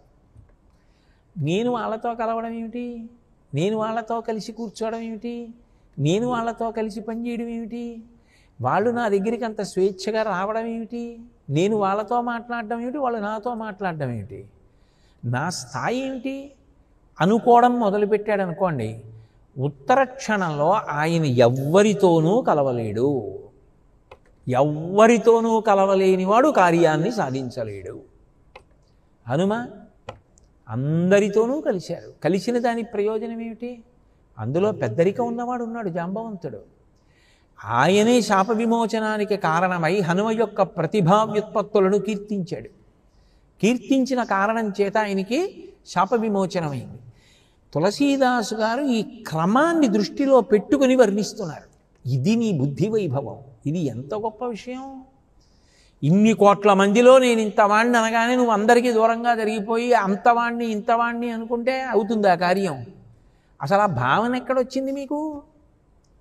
ఇంకా వినయంగా మారిపోయారు ఆయన. ఇంకా వినయం. నాకెప్పుడూ రామచంద్రమూర్తి కృప ఇట్లాగే ఉండాలి అన్నారు. అది అసాధారణ ప్రజ్ఞ కదా. నీకు ఎంత గౌరవం పెరుగుతోందో నువ్వు అంత వినయంగా ఉండడం, అందరితో అంత ప్రేమగా కలిసిపోగలగడం. అది రెండు భిన్న పార్శ్వాలు. అది అందరికీ సాధ్యమయ్యే విషయం కాదు. ఒక చిన్నదేదో కనపడేటప్పటికీ మొట్టమొదట ఇంటి గోడ మీద ఒక ఫలకం, ఆ తర్వాత తనకంటూ ఓ అట్టముక్క, ఆ అట్టముక్క మీద తను సాధించిన విజయాలు, దానికి సంబంధించినటువంటి బిరుదునామాలు, ఆ తర్వాత తన చరవాణి ఎవరికీ తెలియకుండా జాగ్రత్త తీసుకోవడం. ఇవన్నీ క్రమక్రమంగా ఏమిటి అంటే తాను ఒక స్థాయికి ఎదిగిపోయాననేటటువంటి భావన పొంది ఉండడం. కొన్నిసార్లు కొంతమంది 10 మందికి ఉపకారం జరగడం కోసం చేసి ఉండవచ్చు. వారికి నేను అన్వయం చేసి మాట్లాడటం లేదు ఈ విషయాన్ని. అతిశయం కలగకుండా ఉండడం, నేనెంత వాడిని అన్న భావన కలిగి ఉండడం ఎంత గొప్ప విషయం. అది అలవడడం జీవితంలో అంత తేలిక కాదు కదా. ఈశ్వరచంద్ర విద్యాసాగరు ప్రసంగం చేయడానికి వెడుతుంటే ఆయన ప్రసంగం వినడానికి ఆయన వెడుతున్న రైలులోనే వేలాడుతూ చాలామంది ఎక్కారు. అందులోనే ఒక వ్యక్తి ఈశ్వరచంద్ర, ఆ రోజుల్లో ఇంత బాగా అందరూ గుర్తుపట్టే అవకాశం ఇది. ఈశ్వరచంద్ర విద్యాసాగర్ కూడా అదే ప్లాట్ఫామ్ మీద ఉన్నారు. ఆ రైలు ఆయన ఎక్కాలి. ఒక వ్యక్తి డాంబికంగా వచ్చి ఈశ్వరచంద్ర విద్యాసాగర్ వంక చూసి, ఏయ్ నా పెట్టి మోసి లోపల పెట్టు, డబ్బులు ఇస్తానన్నాడు. ఏమీ అనలేదు ఈశ్వరచంద్ర విద్యాసాగర్, తప్పకుండా అని ఆ వ్యక్తి వెనకాతల ఆయన బరువైన పెట్టి పట్టుకెళ్ళి ఆయన కూర్చున్న చోట పెట్టేశారు. ఆయన వెంటనే ఏదో ధనం ఇవ్వబోయాడు. నేను మనిషిగా ఉపకారం చేశాను, మీ పెట్టె మోసుకోలేని వారు మీరు, వీరొకరి పెట్టి మోసి పెట్టగలిగిన బలం భగవంతుడి చేత ఇవ్వబడిన వాడిని నేను, అంతవరకే. దానికి ధనంతో కొలమానం లేదు, బుద్ధన్నారు. ఆ తర్వాత ఆ వ్యక్తి ఏదో మొత్తం మీద ఈశ్వరచంద్ర విద్యాసాగర్ సభలో బాగా దగ్గరగా కలపడడానికి వీలైనటువంటి రీతిలో అధికారులను ఆశ్రయించి దగ్గరగా ఉండే స్థానాన్ని పొంది కూర్చున్నాడు. ఈశ్వరచంద్ర విద్యాసాగర్ ప్రసంగం చేయడానికి వస్తున్నారన్నారు. పెద్ద కరతాళ ధ్వనులు. ఆయన వచ్చి వేదిక ఎక్కి ప్రసంగం మొదలుపెట్టారు. ఈ వింటున్న వ్యక్తి తెల్లబోయాడు. ఎందుకని? పెట్టి ఆయనతోనే మోయించుకున్నాడు. ఇప్పుడు ఈశ్వరచంద్ర విద్యాసాగర్కి ఏమైనా తక్కువతనం కలిగిందా? ఏం కలగల. అది ఆయన జీవితంలో గుర్తుంచుకోవలసినటువంటి ఒక సంఘటన అయింది. ఆ వినయం, ఆ కలవడం గొప్ప. అంతేగాని నా అంత వాణ్ణి నేను దూరం జరగడం గొప్పే ఉంది. అది ఆ అందరితో కలవడం, దాని వలన జాంబవంతుడు కీర్తించడం, దాని వలన శాప విమోచనం అవ్వడం, ఆ తర్వాత బయలుదేరడం. వాళ్ళెవరికి తెలియదు హనుమకి ఇంత శక్తి ఉందని. ఎందుకు తెలియదు అంటే వాళ్ళందరూ ఏమనుకున్నారంటే సుగ్రీవుణ్ణి వాలి చంపుతాడేమోనన్న భయంతో సుగ్రీవుడు భూమి అంతా తిరుగుతుంటే వెనక హనుమ కూడా తిరిగారు. ఎందుకంటే ఆయన బలం ఆయనకి తెలిస్తే కదా. ఇప్పుడు కదా శాప విమోచనం అయింది జాంబవంతుడు చెప్తే. ఈ శాప విమోచనం అయిపోయిన తరువాత బయలుదేరుతున్నటువంటి హనుమ యొక్క పౌరుష పరాక్రమాల్ని చూడడం వానరులకు కూడా ఇదే మొదటిసారి. అటువంటి రీతిలో ఆయన వెళ్ళడం, అంత తేజస్సుతో కనపడడం, అలా ప్రయాణం చేయడం వాళ్ళు ఎప్పుడు చూడలేదు. ఇది మొదటిసారి చూస్తున్నారు వాళ్ళు. అదంటున్నారు తులసీదాస్ గారు.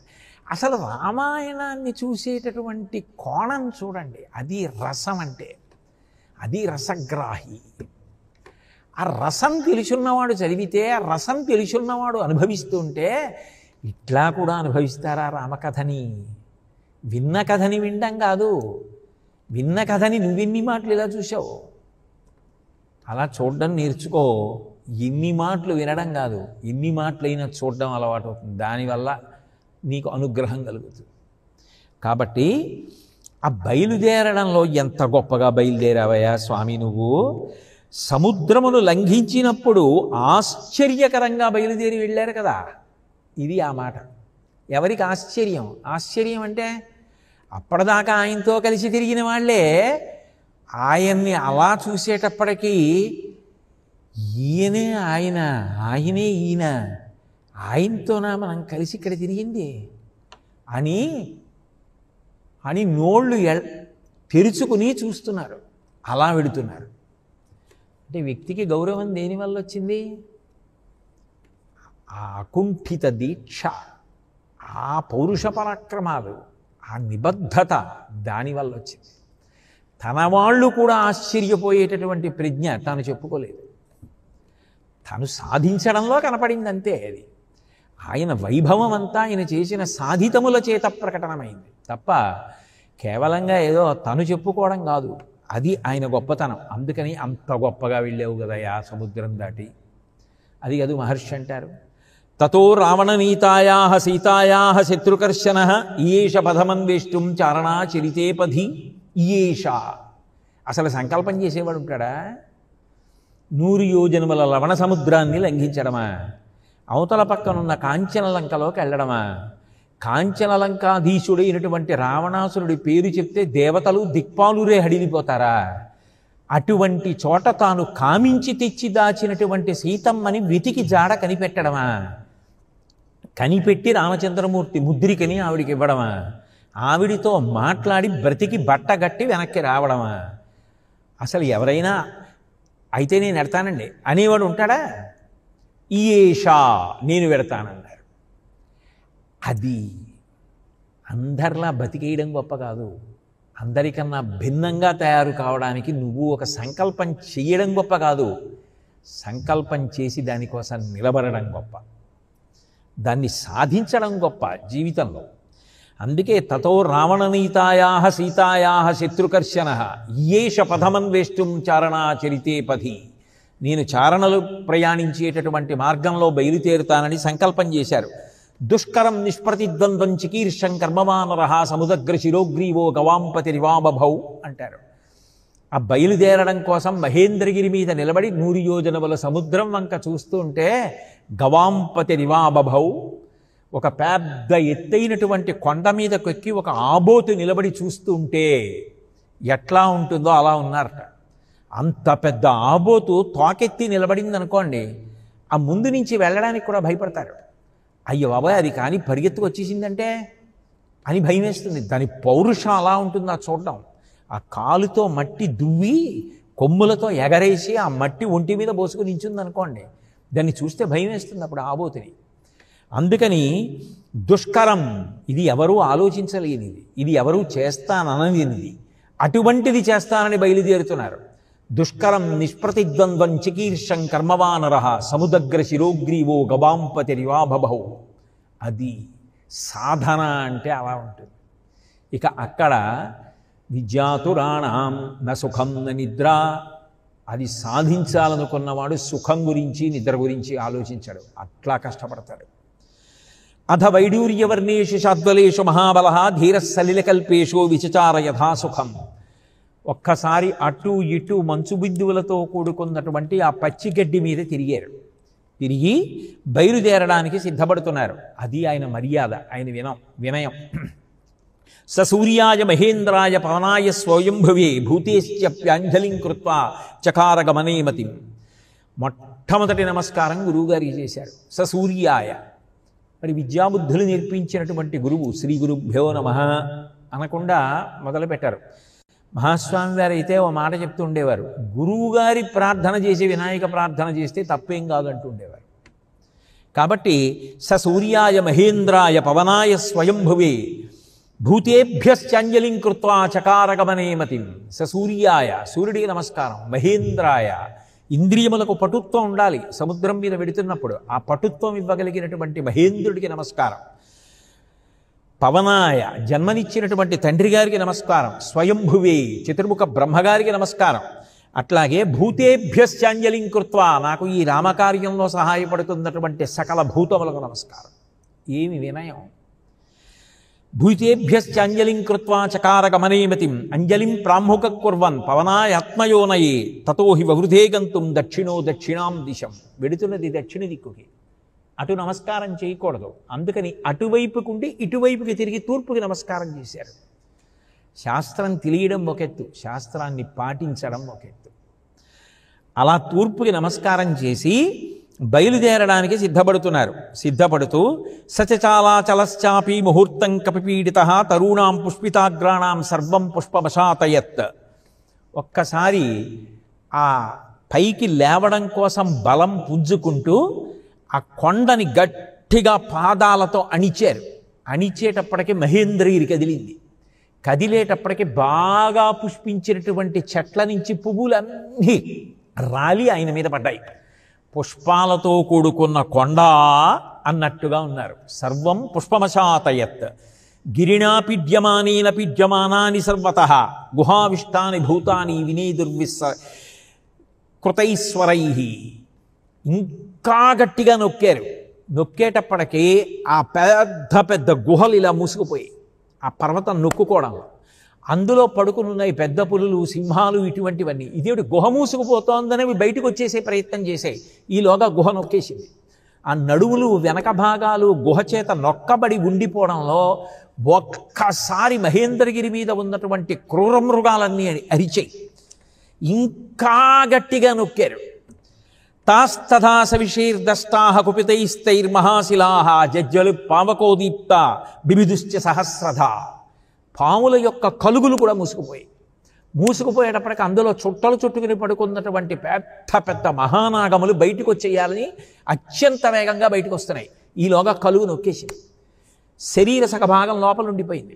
వాటికి బాధ కలిగి ఒక్కసారి పడగలు పైకెత్తి అక్కడ ఉన్న రాళ్ళని కరిచేటప్పటికీ ఆ విషం అన్ని పావులు ఒక్కసారి కరిచేసేటప్పటికీ అందులోంచి అగ్నిహోత్రం పుట్టింది. అగ్నిహోత్రమును ఆర్పగలిగిన ఓషధులు కొండ మీద ఎన్ని ఉన్నప్పటికీ కూడా కొండ మండిపోతుంది, పర్వతం అంతా కదిలిపోతోంది.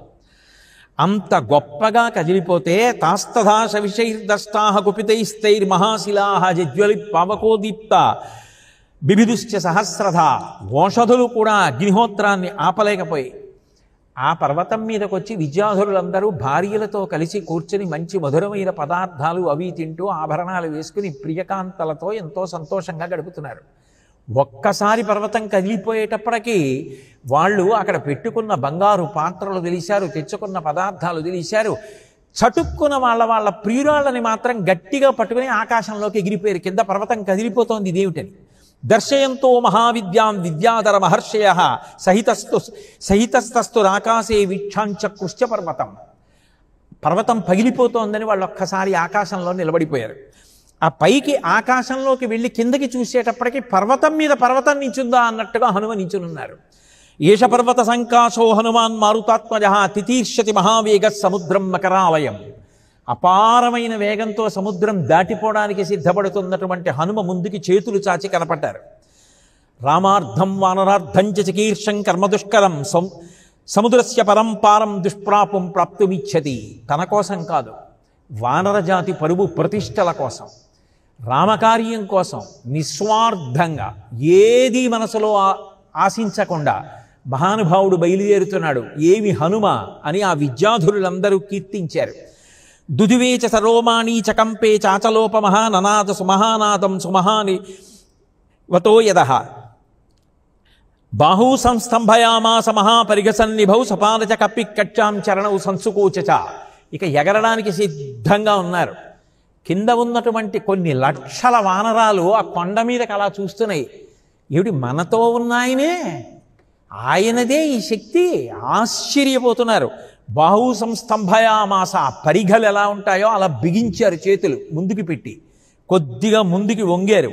మహాపరిగ సన్నిభౌ సపాదచ కపిక్కట్యాం, కాళ్ళు బాగా వంచారు, శక్తినంతటిని తొడల్లోకి బాగా పుంజుకున్నారు. చరణౌ సంసుకోచచ, మోకాళ్ళ దగ్గర కొంచెం వంచారు. దుధివేచ సరోమాణీ చకంపే చాచలోపమః ననాద సుమహానాదం సుమహానివతో యదః. తోకని ఒక్కసారి పైకెత్తారు. పైకెత్తిన ఇంద్రధనస్సు, ఇంద్రచాపం ఎలా ఉంటుందో అలా పైకి లేచి ఆ కుచ్చు ఊగుతోంది. ఒక్కసారి దాన్ని పర్వతానికేసి కొట్టారు. కొట్టి ఇంకా బయలుదేరడానికి సిద్ధపడుతుంటే ఆ పర్వతం మీద ఉన్నటువంటి ప్రాణులన్నీ కూడా ఆశ్చర్యపోయి గుండెలు పగిలిపోయి, బలహీనమైన ప్రాణులకు ఆ శబ్దానికి బ్రహ్మాండమైనటువంటి నాదం ఒకటి చేశారు.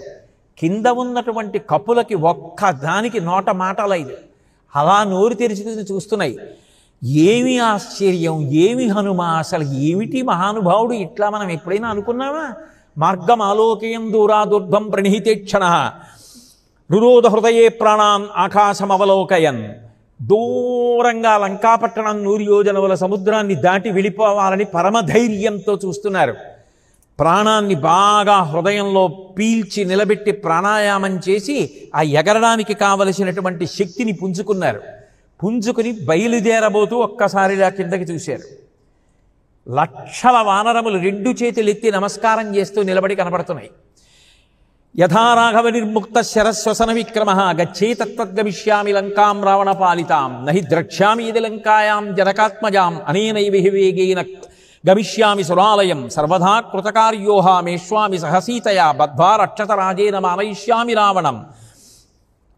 ఇక్కడ నుంచి బయలుదేరి 100 యోజనముల దూరానికి అవతల ఉన్నటువంటి కాంచనలోకి వెళ్ళి సీతమ్మని అన్వేషిస్తాను. ఒకవేళ సీతమ్మ నాకు అక్కడ కనపడకపోతే అదే వేగంతో నేను దేవలోకానికి కూడా వెళ్ళి వెతుకుతాను. అక్కడా కనపడకపోతే మళ్ళీ కాంచనలంకకొచ్చి 10 తలల పురుగు రావణాసురుణ్ణి పట్టుకుని తీసుకొచ్చి ప్రస్రవణ పర్వతం మీద కూర్చున్న రామచంద్రమూర్తి యొక్క పాదముల దగ్గర పారేసి వాడి చేత నిజం చెప్పిస్తాను అని తన యొక్క పౌరుషాన్ని ప్రకటించారు. సుపర్ణమివచాత్మానం మేనీచ కపికుంజరః, తనని తాను గరుత్మంతుడిగా భావించుకున్నారు. ఒక్కసారి పర్వతాన్ని పాదాలతో తొక్కి పైకి లేచి ఎగిరేరు. ఎగిరి ఆ సముద్రం మీదకి వెళ్ళేటప్పటికీ ఊరోవ్యగద్ధతా వృక్షా ముహూర్తం కపిమన్వయం ప్రస్థిత దీర్ఘమధ్వానం స్వబంధుమివబాంధవాః. బంధువులు, మంచి ఆదరణీయమైనటువంటి బంధువు వెళ్ళిపోతుంటే ఎట్లా స్వాగతం చెప్తారో అలా కొన్ని వందల సంవత్సరాల నుంచి పెరిగినటువంటి మహావృక్షములు కూకటి వేళ్లతో పెకలింపబడి ఆయనతో పాటు వెళ్ళిపోయాయి. ఆ తొడల వేగానికి మహావృక్షములు ముందు సముద్రంలో పడిపోయాయి. తేలికైన వృక్షాలు చాలా దూరం ఆయనతో పాటు వెళ్ళిపోతున్నాయి. ఆయన అలా ఒక్కసారి సముద్రం మీదకి వెళ్ళేటప్పటికి చుట్టూ ఇన్ని మహావృక్షాలు, చిన్న చిన్న చెట్లు వెళ్ళిపోతూ, పెద్ద చెట్లు సముద్రంలో పెద్ద శబ్దంతో పడిపోతూ, చిన్న చెట్లు వెళ్ళిపోతూ ఆయన చేతులు ముందుకు పెట్టి వెళ్ళిపోతుంటే అక్కడ ఉన్నటువంటి వానరులందరూ ఆశ్చర్యపోయి చూస్తున్నారు. పిబన్నివ బభౌచాపి సుర్మిమాలం మహార్ణవం పిపాసు రివచాకాశం తదృశేష మహాకపి. ఆకాశంలో అలా వెళ్ళిపోతుంటే ఆకాశాన్ని అంతటినీ ఏదో ఒక మహావానరం తాగేస్తోందా అన్నట్టుగా ఉన్నారు. ముందు నుంచి చూస్తే తస్య విద్యుత్ ప్రభాకారే వాయు మార్గానుసారిణం నయనే విప్రకాశేతే పర్వతస్థా వివానలౌ. పర్వతం బాగా చీకటిగా ఉన్నప్పుడు 2 గుహలలో నెగళ్ళు మంటలు వేస్తే ఎలా కనపడతాయో అలా బంగారు కాంతులతో 2 కందులు ముందు నుంచి చూస్తే మెరిసిపోతున్నాయి. ముఖం నాసికయా తస్యా తామ్రయా తామ్రమా బభౌ సంధ్యాయా సమభిస్పృష్టం యథా తత్ సూర్యమండలం. ఆ ముందు నుంచి చూస్తే ముక్కు పగడాల ముద్దలాంటి నోరు, ఎర్రటి పెనల్లా ఉన్నటువంటి ముఖం వెలిగిపోతున్నాయి. అటువంటి కాంతితో ముందుకు వెళ్ళిపోతున్నారు. అంత గొప్పగా బయలుదేరి వెళ్ళిపోతుంటే తిమివక్ర జుషాహ కూర్మాహ దృశ్యంతే వివృతాస్తథా వస్త్రాపకర్షకైడైవ శరీరాణి శరీరిణాం. సముద్రం అంతా కూడా ఆయన వేగానికి చాప చుట్టబడినట్టుగా చుట్టబడి పైకి లేచిపోతూ ఉంటే ఆ లోపల ఉన్నటువంటి ప్రాణులు ఎప్పటి నుంచో ఉండి ఎప్పుడూ ఎవ్వరికీ కనపడనటువంటి పెద్ద పెద్ద మొసళ్ళు, తిమింగలాలు, పావులు, రాక్షసులు అందరికీ కనపడ్డారు. తెత్తున లేచినటువంటి సముద్రం మళ్ళీ పెద్ద శబ్దంతో విరిగి మళ్ళీ సముద్రంలో పడిపోయేటప్పటికి ఆ ప్రాణులన్నీ నీటి చేత కప్పబడి సముద్రం అల్లకల్లోలం అయిపోతుంటే ఆకాశంలో అలా ప్రయాణం చేస్తూ వెళ్ళిపోతుంటే ఆ గిరిమించి ఎగిరి వెళ్ళిపోతున్నటువంటి హనుమ యొక్క వైభవాన్ని చూస్తూ ఇక కంటికి కనపడకుండా ఒక కాంతిపుంజం వెళ్ళిపోయినట్టుగా వెళ్ళిపోతున్నటువంటి ఆ హనుమ యొక్క దర్శనాన్ని పొందుతూ మిగిలినటువంటి వానరాలన్నీ కూడా 2 చేతులెత్తి నమస్కారం చేస్తూ ఆ హనుమద్ వైభవానికి ఆశ్చర్యపోయి మనతో కలిసి తిరిగినటువంటి హనుమ యొక్క పౌరుష ప్రతాపాలు, ఆయన శక్తి ఇంత గొప్పవా, మనకి తెలియలేదని తెల్లబోయి నోళ్ళు తెరుచుకున్నారట. అలా వెళ్ళారు కదా స్వామి, ఎక్కడైనా అతిశయం చూపించారా రాముడు ఉంగరం ఇచ్చాడని? లేదు కదా. అంత గొప్పగా వెళ్ళారే, లోకాలన్నీ ఆశ్చర్యపోయాయి. విద్యాధరులు, దేవతలు, సురస, నాగమాత ఇంతమంది, అబ్బో ఏమి సముద్ర లంఘనం, ఏ ప్రాణి చేసిందిలా అని సర్వభూతములు ఆశ్చర్యపోయేటట్టుగా రోజున వెళ్ళారే. ప్రభుముద్రికా మీలిముఖమాహి జలధి లాంగి గయే అచరజనాహి. ప్రభుముద్రికని పొందడం ఒక ఎత్తైతే ఆ ముద్రికని పొంది యోగ్యతను నిలబెట్టుకుని అలా వెళ్ళడం, అతిశయాన్ని పొందకపోవడం ఎంత గొప్ప విషయం అని చెప్పి తలుచుకు పొంగిపోతున్నారు తులసీదాస్ గారు. ఆయన వినయ సంపత్తిని తలుచుకొని, ఆయన యొక్క వైభవాన్ని తలుచుకొని పరవశించిపోయినటువంటి స్థితిని ఆవిష్కరించి దుర్గమ కాజ జగతకే జేతే సుగమ అనుగ్రహ తుమరే తేతే. స్వామి ఇంత గొప్పవారు, కానీ ఎక్కడైనా కించిత్ అతిశయం మీలో కనపడుతుందా?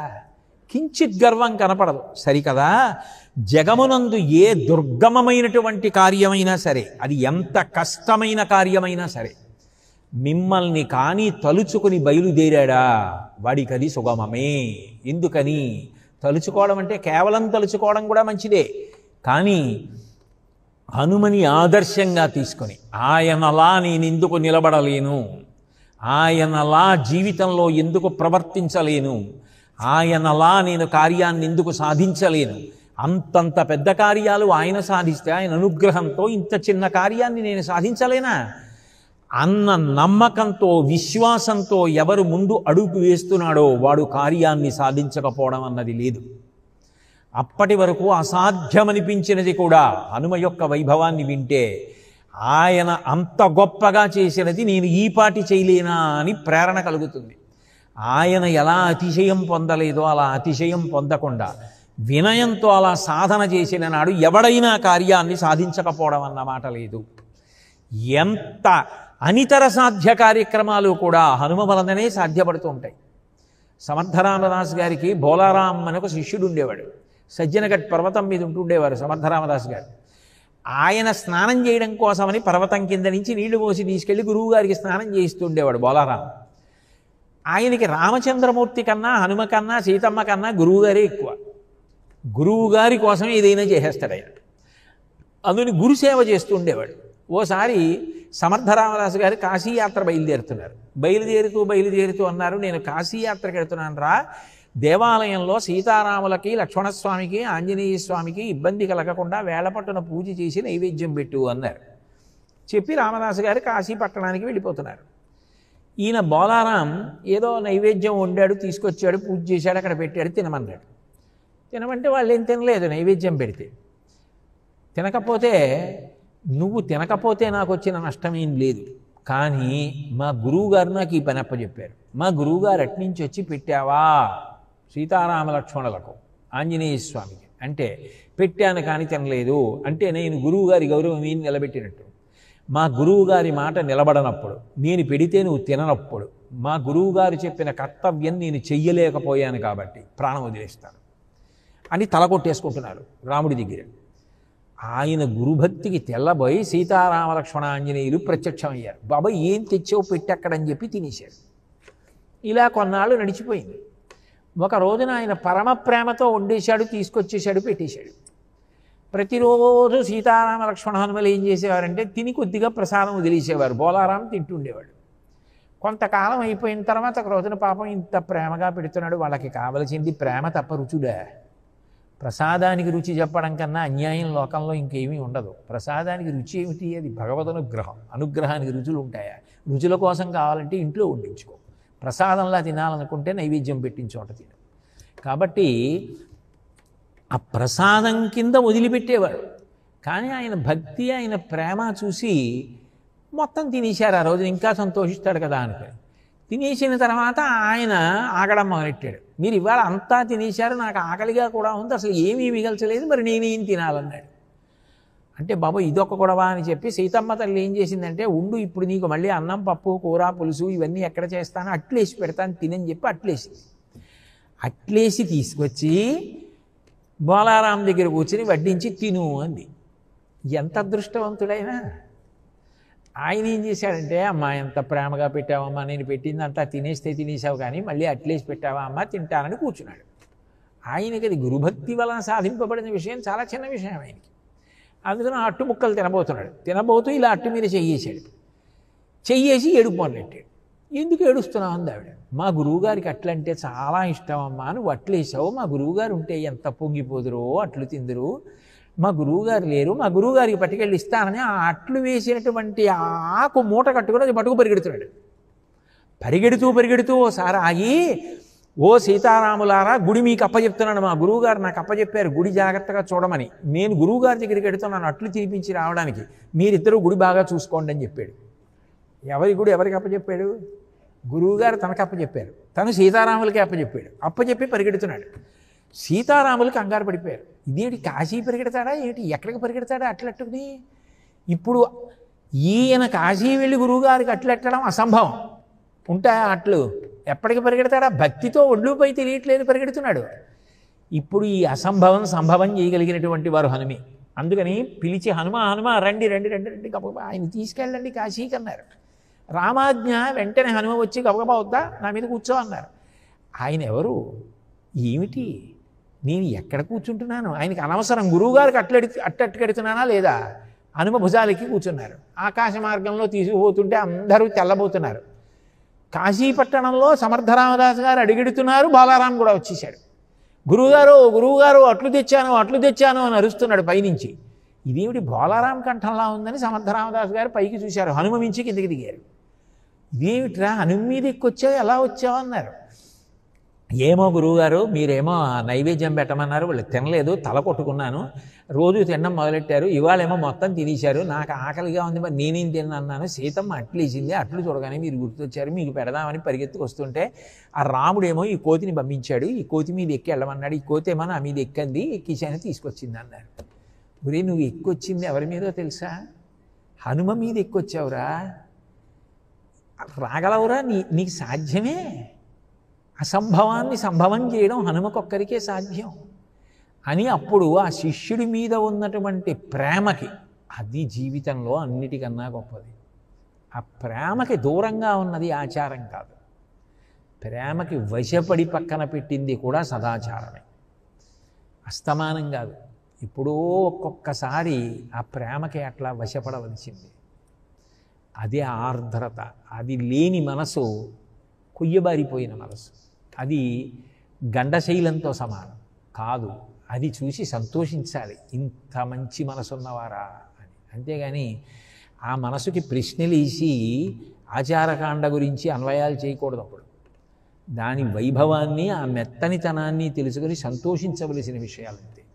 కాబట్టి వెంటనే గురువుగారు ఆ అట్టుముక్కలు తిని తిరిగి వెళ్ళిపోరా నాయనా, మళ్ళీ సీతారాములకి గుడి అప్పచెప్పి రావడం ఏమిట్రా, నిన్ను ఆ గుడి చూడమంటే ఆయనకి అప్పచెప్పి వచ్చావా, వెళ్ళరా తండ్రి అని చెప్పి మళ్ళీ పంపించేస్తే హనుమ మీద ఎక్కి మళ్ళీ క్షణంలో సజ్జనగడ్డ వచ్చేశారు. వచ్చేసి దేవాలయాన్ని చూడడం మొదలెట్టారు. అక్కడతో అసంభవం సంభవం అయిందా లేదా? హనుమ అంటే అంతే. నిజానికి ఈ అసంభవం సంభవం అవ్వడం అన్న విషయం మీద హనుమ విషయంలో ఒక లీలయే ఉన్నది. అది ఆ హనుమత్ చరిత్ర పారాయణ చేసేటటువంటి వాళ్ళు, సంహితా పాఠాలు చదివేటటువంటి వాళ్ళు, అపరాశర సంహిత మొదలైనటువంటివి చదివేటటువంటి వాళ్ళు ఇవి చదువుకుని మురిసిపోయి ఇందులో ఉన్న కొన్ని శ్లోకాలని అన్వయం చేసుకుంటూ ఉంటారు. పూర్వం కాలయవనుడు అని ఒక రాక్షసుడు, ఆయనకు ఒక కొడుకుండేవాడు, ఆయన పేరు దుర్ముఖుడు. ఆ దుర్ముఖుడు అనేటటువంటి రాక్షసుడు పరమ భయంకరుడు. రాక్షసుడు అంటేనే భయంకరుడు, భయంకరుడు అంటే అందరినీ బాధ పెడుతూ ఉంటాడు కాబట్టి భయంకరుడు. కాబట్టి ఆ రాక్షసుడు ఏం చేశాడంటే అందరినీ ఇబ్బంది పెడుతూ ఉండేవాడు. ఒకప్పుడు రామచంద్రమూర్తి ఏం చేశారంటే, ఏమిటో నా అయోధ్యని చూసి పొంగిపోతాడు తప్ప అసలు హనుమకంటూ ఒక నగరం లేదు, ఆయనకి ఏమీ అక్కర్లేదు, ఎప్పుడూ నా పాదాల దగ్గర కూర్చుంటాడు, ఆయనకి ఒక పురం ఉంటే బాగుంటుంది కదా, ఆయన పేరు మీదే కట్టిస్తానని హనుమత్పురము అని ఒక పురం కట్టించారు. కట్టించి హనుమకిచ్చి, నీకు కావలసిన వేద విద్వాంసుల్ని అందరినీ భగవద్భక్తుల్ని చేరతీసి ఆ పట్టణంలో ఉండేటట్టుగా అనుగ్రహించు అంటే ఆయన అన్నారు, నాకొద్దు, అవన్నీ చెప్పి నన్ను మీ దగ్గర నుంచి పంపించేయకండి, నాకు ఆ పురాలు వద్దు, ఆ సౌధాలు వద్దు, నాకు మీ పాదాల దగ్గర కూర్చోవడమే ఇష్టం అన్నారు. అంటే రామచంద్రమూర్తి అన్నారు, నువ్వు నా పాదాల దగ్గర కూర్చోవడం ఏమిటి, నువ్వు ఎక్కడికి వెడితే నీ హృదయంలో నేను సీతమ్మ లక్ష్మణులు వచ్చేయం, నువ్వు మమ్మల్ని నీ హృదయంలో బంధించేసావు కదా, నువ్వు ఎక్కడుంటే అక్కడ మేము ఉంటాం, మేమున్న చోట నువ్వు ఉండడం కాదు, నువ్వు అక్కడికి వెడితే మేము నీతో వచ్చేస్తాం నీ గుండెల్లో తప్ప నువ్వు మా దగ్గర ఉండడం ఏమిటి అన్నారు. ఆ మాట అన్నారని ఒప్పుకున్నారు. ఒప్పుకొని సదాచార సంపన్నులు, మంచి భక్తి విశ్వాసాలు కలిగినటువంటి వారు, వేదాంగములు చదువుకున్నవారు, భక్తితో భగవంతుణ్ణి సేవించేటటువంటి వాళ్ళని అందరినీ కూడా తీసుకొచ్చి ఆ హనుమత్పురంలో నివాసం చేయమని రామనామంతో ప్రతిధ్వనిస్తుండేది. ఆ హనుమత్పురాన్ని అంతటినీ కూడా ఆక్రమించాలనుకున్నాడు ఈ దుర్ముఖుడన్న రాక్షసుడు. ఆ పట్టణం దగ్గరికి వచ్చాడు. వచ్చి లోపలికి వెళ్ళేటప్పటికీ ఎక్కడ చూసినా హనుమన్ మందిరాలు, ఆ ఊళ్ళో హనుమని రకరకాలైనటువంటి మంత్రాలతోటి, కవచాలతోటి, స్తోత్రాలతోటి, రకరకాలైన ఇష్టుల చేత ప్రీతి పొందించి ఉపాసన చేసేటటువంటి వ్యక్తులు కనపడ్డారు. వాళ్ళందరినీ పిలిచి ఊరి మధ్యలో సమావేశం పెట్టి, మీ అందరూ కూడా ఈ ఊరి విడిచిపెట్టి వెళ్ళిపోండి, ఈ ఊరిని నేను వశం చేసుకుందాం అనుకుంటున్నానన్నారు. అంటే అందులో ఓ పెద్ద ఆయన అన్నాడు, వీడు వద్దు అంటే వినటరా, ఈలోగా మనం ఏం చేయాలి, హనుమ యొక్క కటాక్షానికే ప్రార్థన చేయాలి, అసలు ముందు వీడి ఇక్కడి నుంచి వెళ్ళిపోవాలి. వెళ్ళిపోవాలంటే మనం ఓ పని చేద్దాం, అయ్యా వెళ్ళిపోతాం, కానీ మేము మూటాముల్లే సర్దుకొని వెళ్ళిపోవాలి కదా, ఎక్కడికి వెళ్ళిపోవాలో ఆలోచించుకోవాలి కదా, మాకు కొద్ది రోజుల సమయం ఇవ్వండి, ఓ 10 రోజుల సమయం ఇస్తే వెళ్ళిపోతాం. అయితే 10 రోజుల్లో వెళ్ళిపోండి, మీరు వెళ్ళిపోవడానికి ఏర్పాట్లు చేసుకుంటున్నారో లేదో, వెడతారో లేదో చూసుకోవడానికి 11వ రోజున స్వాధీనం చేసుకోవడానికి నా సైన్యాన్ని అక్కడ విడిది చేయిస్తానని ఊరు బయట సైన్యాన్ని విడిది చేయించి తాను వెళ్ళిపోయాడు దుర్ముఖుడు రాజధానికి. వీళ్ళందరూ ఏం చేశారంటే, మనకి దిక్కెవరు, ఇప్పుడు మనం దుర్ముఖుడిని గెలవలేం, దుర్ముఖుడి సైన్యాన్ని గెలవలేం, సాధ్యం కాదు, వాడు రాక్షసుడు, కానీ మనం ఈ నగరం విడిచిపెట్టలేం, హనుమ మనకి ఆశ్రయం ఇచ్చి ఈ ఊళ్ళో ఉండి తరించండి అన్నారు. ఇన్ని మందిరాలు కట్టుకున్నాం, ఇంత కష్టపడ్డాం, ఇక్కడ ఉపాసన చేసుకుంటున్నాం, ఇది వదిలిపెట్టి ఎలా పోతాం, మన్ని కాపాడగలిగిన వారెవరు అంటే అసాధ్యమును సాధ్యము చెయ్యగలిగినటువంటి వారు హనుమ ఒక్కరే.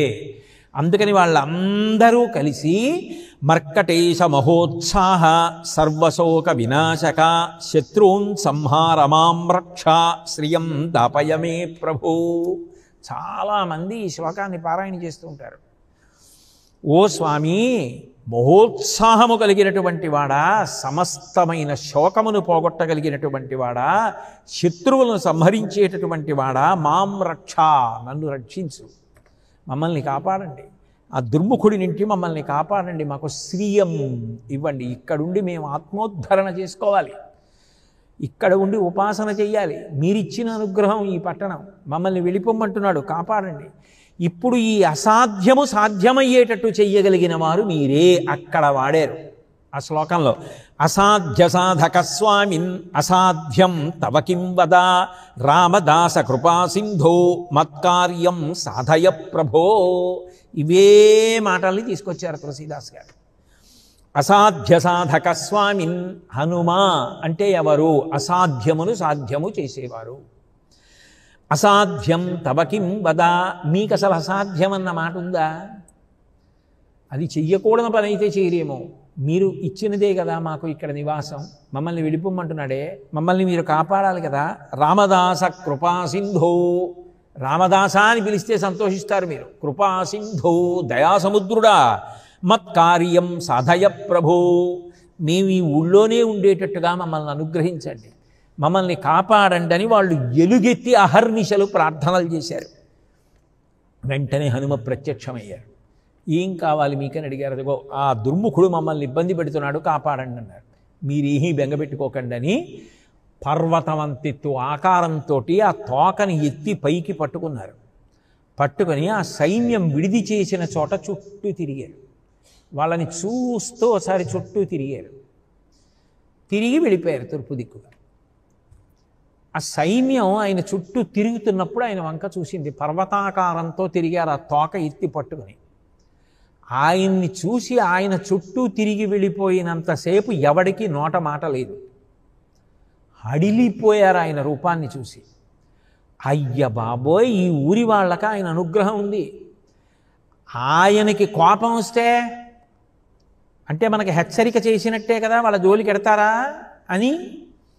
ఇంత గొప్ప తేజస్సుతో ఉన్నాడు ఆయన. ఏ పర్వతం ఎత్తి మీద బారేస్తే ఏ రాత్రిలో పడుకున్నప్పుడు రాజుకి ఈ విషయం చెప్దాం, బతికుంటే బలిశాకు తినచ్చు అని చెప్పి అందరూ వదిలిపెట్టేసి సైన్యం రాజు దగ్గరికి వెళ్ళిపోయారు. మహాప్రభో, హనుమ ఎటువంటి తేజస్సుతో ఎంత పెద్ద ఆకారంతోటో తోక ఎత్తి చేత్తో పట్టుకుని చుట్టూ తిరిగి వెళ్ళారు తూర్పు దిక్కుగా. మేము భయపడుతున్నాం కాబట్టి మేము అక్కడికి వెళ్ళమన్నారు.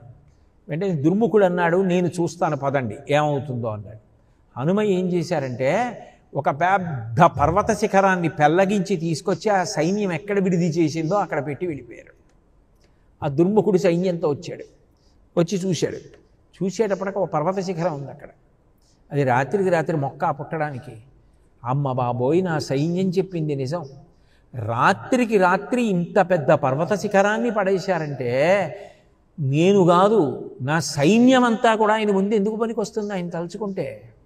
అంతటి మహానుభావుడి రక్ష ఉంది ఈ పట్టణానికి. ఇక నేను జీవితంలో ఈ పట్టణం జోలికి రాకూడదని అందులోకి వెళ్ళి అందరి పాదాలకి శిరసు పాటించి నమస్కరించి, మీరు వృద్ధిలోకి రండి, ఇంకా హనుమన్ మందిరాలు కట్టుకోండి, ఇంకా సేవ చేయండి అని తాను ఎదురు ధనం ఇచ్చి వెళ్ళిపోయాడు. అసాధ్య సాధక ప్రభు, అసాధ్యము సాధ్యమయ్యేది ఆయన వలననే. అంతటి మహాతేజోమూర్తి అది అంటున్నారు.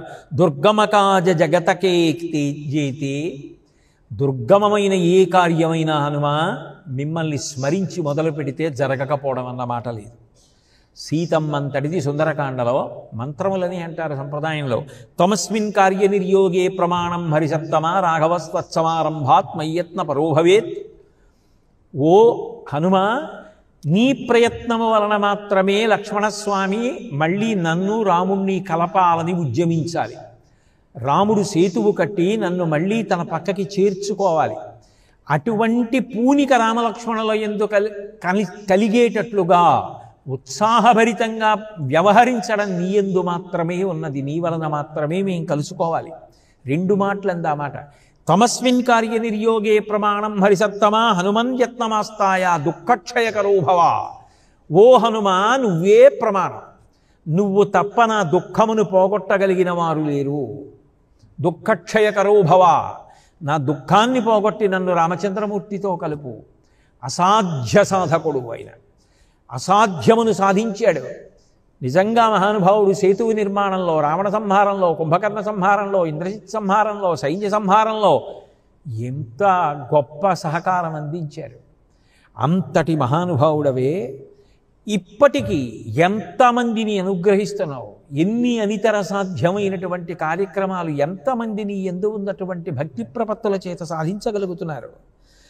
జాంబవంతుడంతటి వాడు హనుమ సీతమ్మ దర్శనం చేసి వచ్చేస్తూ మహానాదం చేస్తే ఓ మాట అంటారు, సర్వదా కృతకార్యౌ సా హనుమాన్ నాత్ర సంశయ. హనుమకు ఒక పని చెప్తే అవకపోవడం అన్న మాట లేదు. అందుకే అంతటి మహానాదం చేస్తున్నారు. ఆయన సీతాదర్శనం అవ్వకపోతే ఇలా చేస్తారా? రెండో పాదం వదిలిపెట్టినా హనుమని నమ్మి ఆయన యందు భక్తితో స్ఫూర్తి పొంది ముందుకెళ్ళినటువంటి వాడు జీవితంలో సాధించకపోవడం అన్న మాట లేదు. అందుకే దుర్గమకాజ జగతకే జేతే సుగమ అనుగ్రహ తుమ్హరే తేతే. లోకంలో ఎంత దుర్గమమైన కార్యమైనా కూడా స్వామి మిమ్మల్ని నమ్ముకుని మీ నుండి స్ఫూర్తి పొంది భక్తితో చేసినటువంటి వాడు సాధించలేనిది లేదు అంటూ ఒక పరమాద్భుతమైనటువంటి చౌపాయిని ఆవిష్కరిస్తున్నారు. రామదువారే తుమరఖవారే హోతన ఆజ్ఞా బినుపై సారే. స్వామి నీవు రామద్వారాన్ని కాపాడుతుంటావు, నీ ఆజ్ఞ లేకుండా ఎవరికీ లోపలికి వెళ్ళలేరు. ఇది చాలా చమత్కారమైనటువంటి చౌపాయి. మీరు ద్వారాన్ని కాపలా కాస్తూ ఉంటారు, మీ అనుమతి ఉంటే రామదర్శనం, మీ అనుమతి లేకపోతే రామదర్శనం ఉండదు. బాహ్యంలో మీరు ఆలోచించారనుకోండి, నిజానికి దీనికి తులసీదాస్ గారి జీవితమే సాక్షి. ఎందుకంటే తులసీదాస్ గారు మొట్టమొదట హనుమ పాదాలు పట్టుకుంటే హనుమ సీతారామ దర్శనం చేయించారు, రామలక్ష్మణ దర్శనం చేయించారు. కాబట్టి హనుమ అనుగ్రహం కలిగిన నాడు రామానుగ్రహం కూడా కలుగుతుంది. అట్లాగే శ్రీరామ భక్తి హనుమని తీసుకొస్తుంది. ఇదొక విచిత్రం. హనుమ పాదాలు పట్టుకుంటే రామదర్శనం, రామనామం పట్టుకుంటే హనుమద్ దర్శనం. ఎందుకని? ఎత్ర ఎత్ర రఘునాథ కీర్తనం తత్ర తత్ర కృతమస్తకాంజలి బాష్పవారి పరిపూర్ణలోచనం మారుతిం నమత రాక్షసాంతకం. రామనామం పట్టుకుంటే, రామకథ పట్టుకుంటే, రామభక్తిని పట్టుకుంటే హనుమ వస్తాడు. హనుమ వస్తే రాముడు దొరుకుతాడు. ఎందుకంటే హనుమ అనుగ్రహం రాముణ్ణి దర్శనం చేయిస్తుంది, రామనామం హనుమని తీసుకొస్తుంది. అదేమిటి విచిత్రంగా లేదు? ఏదో ఒకవైపు నుంచి ఉండాలి. ఆయన అనుగ్రహంతో ఈయన దర్శనం అంతే. కానీ ఇక్కడ విచిత్రం ఏమైందంటే అసలు రామనామం హనుమన్ అనుగ్రహానికి కారణం, హనుమద్ అనుగ్రహం రామ దర్శనానికి కారణం. ఈ రెండు ఒకదాని మీద ఒకటి ఆధారపడ్డాయి. మీరు ఇప్పుడు రామకథని వేరు కోణంలో చూడండి, మీకు ఒక విశేషం కనపడుతుంది. రాముడు అంటాడు, హనుమ అసలు నువ్వు లేకుండా నా జీవితం ఎక్కడుంది? ప్రతి చోట నువ్వు చేసిన ఉపకారమే. నువ్వు చేసిన ఉపకారాలకి నేను ప్రత్యుపకారం చేయగలనా? నా సాధ్యమా? నేను నీకు ఉపకారం చేయలేను, ప్రత్యుపకారం చేయడం నా వల్ల కాదు. ఎందుకంటే నువ్వు చేసినటువంటి ఉపకారాలు అంత గొప్పవి. మదంగే జీర్ణతాం యాతు యత్తయోపకృతం కపేహే నరహ ప్రత్యుపకారాణం ఆపత్సాయతి పాత్రతాం. ఆపదొస్తే నీకు నేను సహాయం చేయాలి, నీకు ఆపద రాదు. నువ్వు నాకు చేసినవి ఒకటని చెప్పనా, రెండని చెప్పనా, ఎన్నని చెప్పనా? అందుకని నేను నీకు ఎన్ని ప్రత్యుపకారాలు చేయను? రాముడు అంటే ప్రత్యుపకారం. రాముడికి ఉన్న గొప్పతనం ఏమిటంటే, మీరు రాముడి పాదాలు పెట్టుకుంటే కించిత్ రుణం ఉంచుకోడు, ఆయన వెంటనే అనుగ్రహం చూపించేస్తాడు. అంత గొప్పది రామకథ. అటువంటి రాముడు హనుమ విషయంలో అన్నారు, నీకు నేను ప్రత్యుపకారం చేయలేను, నువ్వు చేసిన ఉపకారాలు అటువంటివి, కాబట్టి అవన్నీ కూడా నా యందు జీర్ణమైపోవుగాక అన్నారు. ఇప్పుడు మీరు హనుమ దగ్గరికి వెళ్ళి, హనుమ మీరు ఇంత గొప్పవారు కదా, మీ వలన కదా రామచంద్రమూర్తి అన్నారనుకోండి. అప్పుడు హనుమ ఏమంటారు? ఆయన అలా అంటారు, ఇవన్నీ నేను ఆయనకి చేయడం ఎలా చేశానో తెలుసా? ఆయన నామం బలం చేత, ఆయన అనుగ్రహం చేత చేశానంటారు. ఏది ఇప్పుడు రామకథని పట్టుకుని ఎటువైపు చూడాలి? అసలు రామానుగ్రహంతో హనుమ చేశారనాలా, హనుమ చెయ్యబట్టి రామచంద్రమూర్తి అన్ని ఉపకారాలు పొందారనాలా? ఏం చెప్పాలప్పుడు ఆ కథలో? పైగా దీనికి కథలో ప్రబల సాక్ష్యాలు కనపడతాయి. ఎందుకనంటే పట్టాభిషేకం అంతా అయిపోయిన తర్వాత అందరు వానరులకి అన్ని కానుకలు ఇచ్చేశాడు రామచంద్రమూర్తి. సీతమ్మ తన మెడలోంచి ఒక ముత్యాలహారం పైకి తీసి పట్టుకుంది. ఇలాగ సీతారాముల దాంపత్యం అటువంటిది, వాళ్ళు నోటితో మాట్లాడుకోక్కర్లేదు. రామచంద్రమూర్తి సీతమ్మ వంక చూశారు. ప్రదేహి సుభగేహారం యస్య తుష్టాసి భామిని తేజో ధృతి యశో దాక్ష్యం సామర్థ్యం విక్రమో బుద్ధిర్ యస్మిన్నేతాని సంశయః యస్మిన్నేతాని సర్వదా. సీత, నువ్వు ఇది ఎవరికిద్దామనుకుంటున్నావో వాళ్ళకి ఇయ్యి, కానీ ఆయన నీ సంతోషమునకు కారణమైన వాడై ఉండాలి. అంటే ఏదో పక్షపాతంతో హనుమ పేరు చెప్పడం కాదు. ఎంత గొప్పగా చెప్పారంటే రామచంద్రమూర్తి, సీతమ్మ నీ సంతోషానికి ఎవరు కారణమయ్యారో వాళ్ళకి ఈ హారం. నీ సంతోషానికి కారణం అయ్యి ఉండాలంటే అదో పండట్టు రావడమో పువ్వట్టు రావడమో కాదు, నీకు సంతోషం ఇన్ని గుణాలుంటే కలిగింది.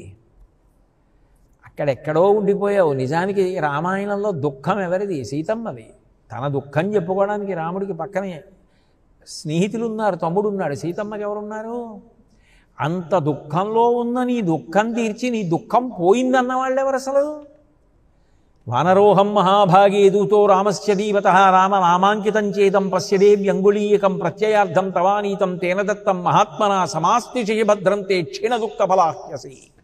నీ దుఃఖం పోయిందమ్మా ఇవాల్టితో అని ఉంగరం ఇచ్చినవారు హనుమ. తన మాటల చేత మళ్ళీ శాంతినిచ్చినవారు హనుమ.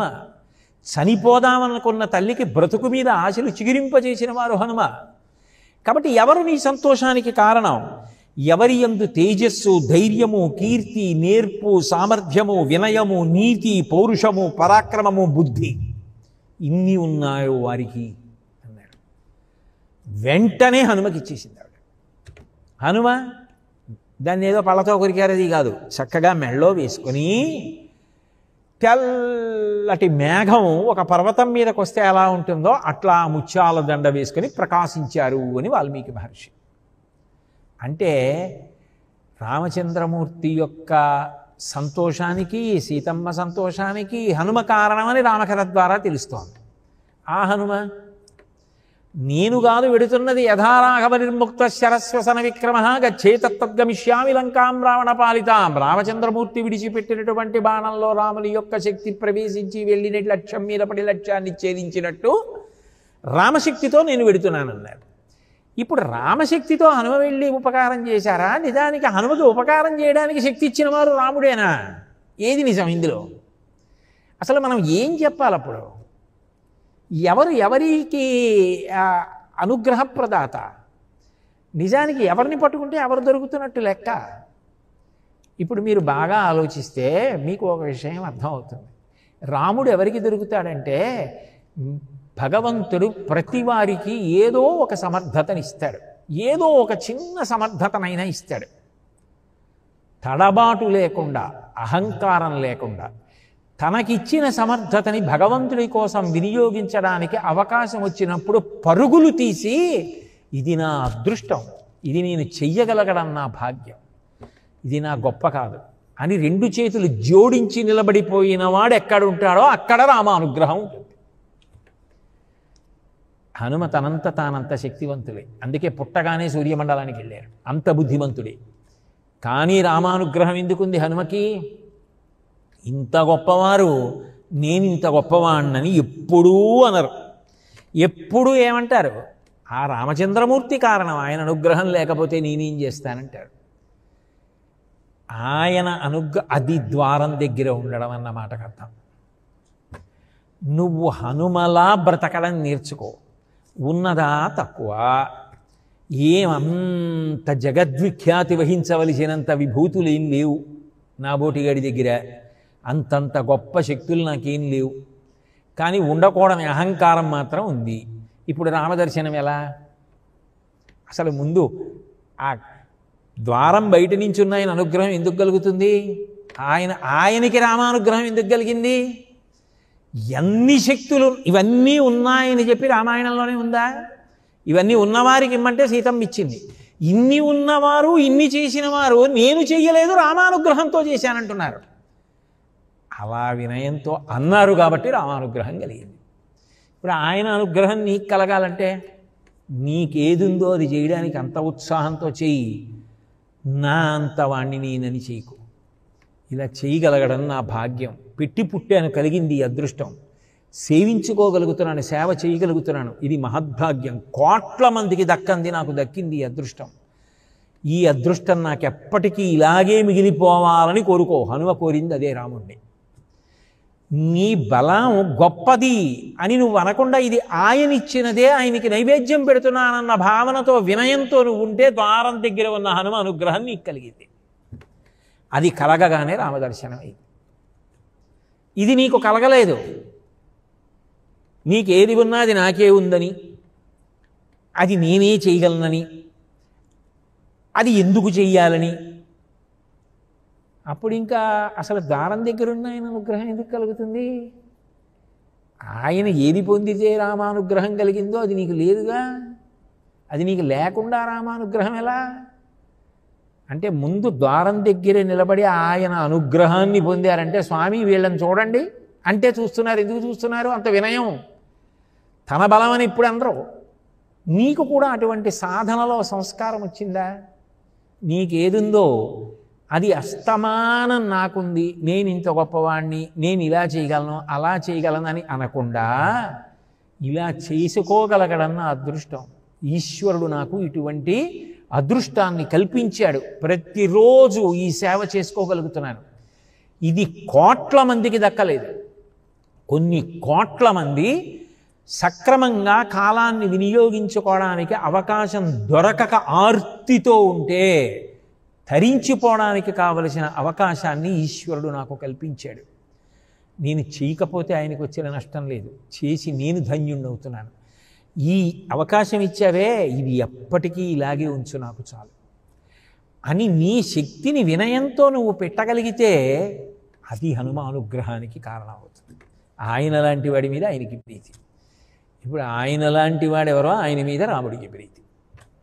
అప్పుడు ముందు ద్వారంలోంచి లోపలికి వెళ్ళినట్టే హనుమలా బ్రతకడంలో సాధన మొదలుపెట్టు. నీకేమిచ్చాడో దాన్ని భుజాలు ఎగరేసి మాట్లాడకు. నీకేమిచ్చాడో అది ఈశ్వరానుగ్రహంతో వచ్చిందని తెలుసుకో. అవకాశం ఈశ్వరుడిచ్చిందే. అవకాశాన్ని వినియోగించుకోవడానికి నీ యందు ఏ శక్తి కొద్దిగా కనపడితే ఉపయోగపడుతున్నావో ఆ శక్తి కూడా ఆయన ఇచ్చిందే. అది తెలుసుకుంటే రామానుగ్రహం కలుగుతుంది. అది కలగలేదా ఎప్పటికీ కలగదు. ఎప్పటికీ ద్వారం బయటే ఉంటావు. అంటే దాని అర్థం అట్లా బ్రతకడం నేర్చుకో అని. అది చెప్పడానికి ఎంత అందంగా తీసుకొచ్చారో ఆ చౌపాయిని. అందుకని రామదు ఆరే తుమరఖవారే హోతన ఆజ్ఞా బినుపై సారే. ఇంత సారవంతమైనటువంటి చౌపాయి మనకి జీవితంలో అనుష్ఠాన పర్యంతంలోకి వచ్చేటట్టు ఆ భగవంతుడు మనకి ఏ విభూతినిచ్చాడో ఆ విభూతితోటే భగవంతుడిని వినయంతో సేవించుకుని తరించగలిగినటువంటి గొప్ప లక్షణాన్ని ఆ పరమేశ్వరుడే తన యొక్క నిర్హేతుక కృపా కటాక్ష వీక్షణముల చేత మనకి ఇచ్చి ఎప్పుడూ అతిశయం కలగకుండా వినయంతో బ్రతికి హనుమ సీతారామ లక్ష్మణుల యొక్క అనుగ్రహమునకు పాత్రులయ్యే అదృష్టమును కటాక్షించుగాక అని ఆయన పాదములు పట్టి ప్రార్థన చేసి నమస్కరిస్తూ మంగళాశాసనపరై మదాచార్య పురోగమై సర్వైశ్చ పూర్వైరాచార్యై సత్కృతాయాస్తు మంగళం. మంగళం కోసలేంద్రాయ మహనీయ గుణాత్మనే చక్రవర్తి తనూజాయ సర్వభౌమాయ మంగళం. ఉమాకాంతాయ కాంతాయ కామితార్థప్రదాయినే శ్రీగిరీశాయ దేవాయ మలినాథాయ మంగళం. సర్వం శ్రీ ఉమామహేశ్వర పరబ్రహ్మార్పణమస్తు. స్వస్తి.